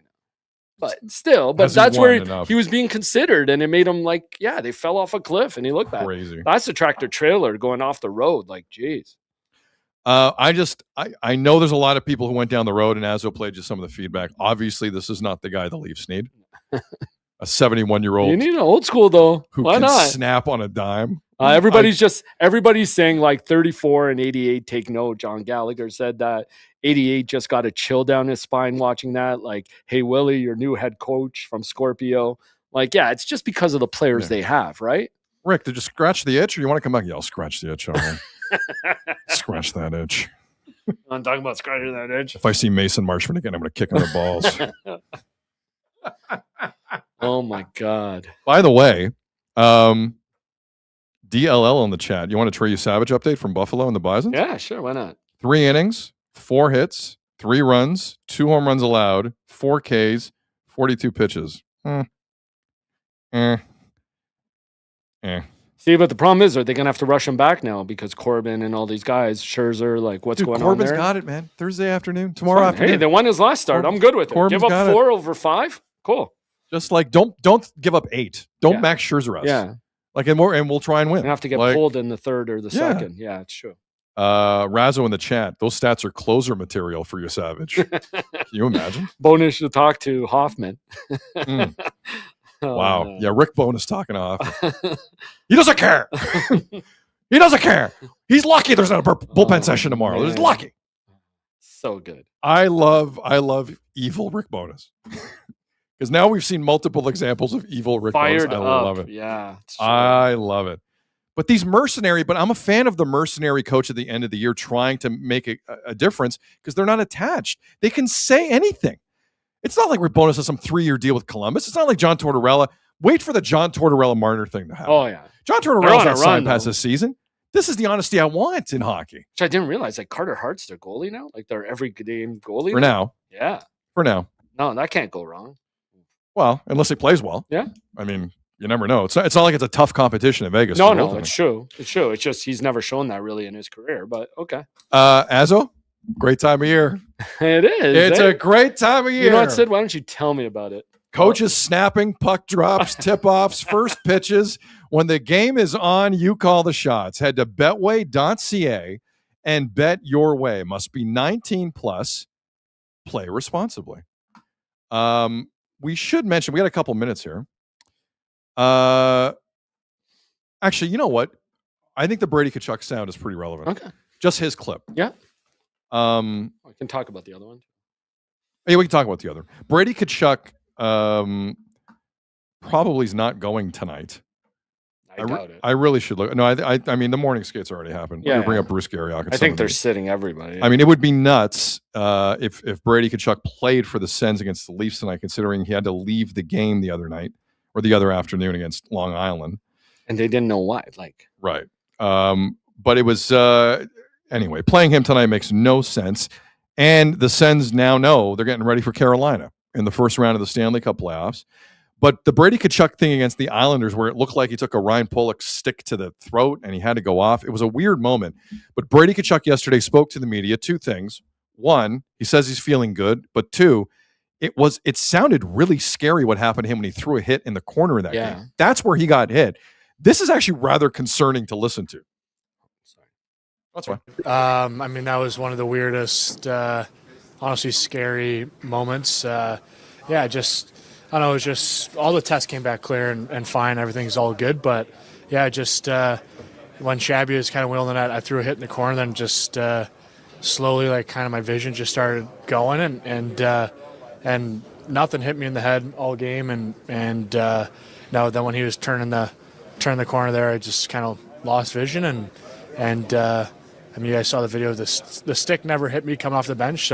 But right when I sat down, I kind of got everything back really quick. But just obviously it was nerve-wracking and scary. But no, feeling good. Did a bunch of tests feeling good. And so we'll see about tomorrow, but feeling good, ready to go for what's to come. Anything neck related? No, nothing. Yeah, never got hit. No, head, neck, and did plenty of tests. So feeling good, and it took a lot of different things to take precautionary stuff, but everything came back clear and good. You don't like hearing though. The vision started to go away. I can't see. He said that, right? He said that. I couldn't see. I couldn't see. Like it started to, like you hear that a lot from people who unfortunately have issues like passing out and fainting. Yeah. Like just kind of like the room gets small. Right. Like it sounded like it was that kind of thing. I don't like to hear that. No, that's scary. That's not great for Brady. It's scary for anybody. But he's it sounds like he's going to play game 1 this weekend at some point. We don't know the schedule yet. But he's going to play against the Canes. Bruce Garrett, I think, had that. He's pretty confident he'll be in there game 1. Yeah, tonight makes no sense. No. Absolutely no sense. And yesterday on Overdrive, Travis Green was on, and he had an interesting quote. Do you want to just run the Travis Green? Yeah, sure. Why not? Because it was a pretty good interview with Brian Hayes, Jeff O'Neill, and Jamie McLennan. And he talked about specifically what we isolated here was Brady's headspace after the Olympics. This was telling. There was talk during the season a lot of times that he's not having a great year. I think he's got 60 points or 58 points and 58 games. I don't know. He's close to a point a game. He's having a pretty good year. I thought after the Olympics, there was a little bit of spurt where he was checked out a little bit emotionally, physically. I think he was tired certain points of the season. But I really think he's been engaged here as of late. And when he is, he's a handful, and I'm expecting him to be fully engaged in the playoffs and a handful and a great leader for our team come the biggest time of the year. Kind of checked out after the Olympics. Or just emotionally drained, maybe. And maybe emotionally and physically checked out. Oh, partying a bit too much. Like there could be. Well, there was a lot there. Yeah. Listen, if you were an American hockey player, I know people noticed. Yeah, there was a ton there. For a lot of these guys and playing around some of the guys they did and the level they were playing at to come back had to be a bit of an adjustment. But I like that Travis Green. Like, you imagine if the coach of the Leafs said that about a captain? Right. Yeah. He checked out. That's a lead headline. But Travis Green, like in sports, you can't have the culture where you're not allowed to call someone out publicly once in a while. Or just say the truth about something. Right. Like you can make sense of it. You can't have that culture. And it seems like Travis Green has that culture. It's true. Like, and now sometimes I disagree with it. Like when Allmark had to miss a game and Travis Green but he was being honest. Yeah, but he didn't give him any cover. No. Like it's a sensitive situation. Then he kind of backed it off. Like after. He did. Like, and maybe Allmark needed to hear that, hey, you're our guy. Like we need you to be, I thought you'd play every game for us. Yeah. But he said he needed a break and they gave him the break. So what else do you want him to say? No. The more I think about it, man, you're Travis Green for coach of the year is for like, I love it. I think Lindy votes, Ruff will get it, but like, yeah. My lead candidate was Rick Bowness, but it went to hell. Yeah, no, I think Lindy Ruff will probably win, given that they won the division. But like, the more I thought about it, he got put in so many tough spots. And to your point, like he always seemed to be honest. He always answered questions. Like he really showed this year. He did, and that team could be a problem in the playoffs. They can now that they got everybody back. The Sens can beat Carolina. They're a tough team to play against. Better believe it. They gave the Leafs problems last year, and they're even better this year. Like, and the Habs can beat Tampa. It might just be all about Allmark. Yep. We don't know who's got home ice yet in that Tampa Habs series. We got the Marty. You want to play it quickly? We are past 2, but I'll give you some leeway. Jay Carr on the chat said it's 2:01. Azzo's freaking out. Inside I am, but I'm keeping data says Azzo is freaking out right now. Data says to let it go. All right, so Martin St. Louis basically was asked last night by Eric Engels, why are you guys ready for the postseason? And if you haven't heard a lot of Martin St. Louis, you want to run through a wall. If you're a Habs fan, you hear this. Earlier in French, you feel ready. What makes you feel ready for what's coming next? Our season, our process, the quality people we have, the quality players. We're able to adjust and adapt. And I feel there's not one style game that we can't play. I don't know. I just feel like, let's go. Let's go. Let's go. There's not one style we can't play. Sure. You just got to watch out for the mistakes they make sometimes, especially defensively. That's why I hate the Leaf comparisons, because they're a young team. They are. Maybe not the best D. So some people have made Leaf comparisons of the last 10 years, but the Leafs had one game. Yeah. They did not have multiple styles of play. They never did. They thought they did. True. They never did. And the Habs can come at you from different angles. No doubt. It's like a good boxer. Yeah. You got to have different angles. And Sure. the Habs do that. Multiple guys who want to show up. And like, again, you can tell when these teams like winning.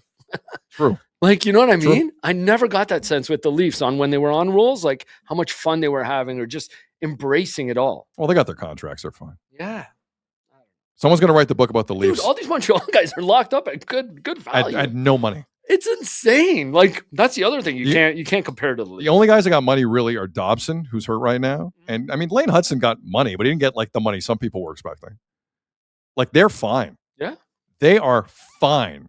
And the Dano acquisition was huge. I don't know, man. So 3 Canadian teams in the playoffs.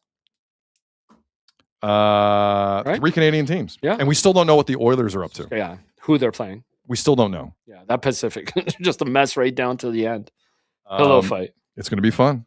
Yeah. All right. I think we've reached. Oh, can I shout out someone here at the end here?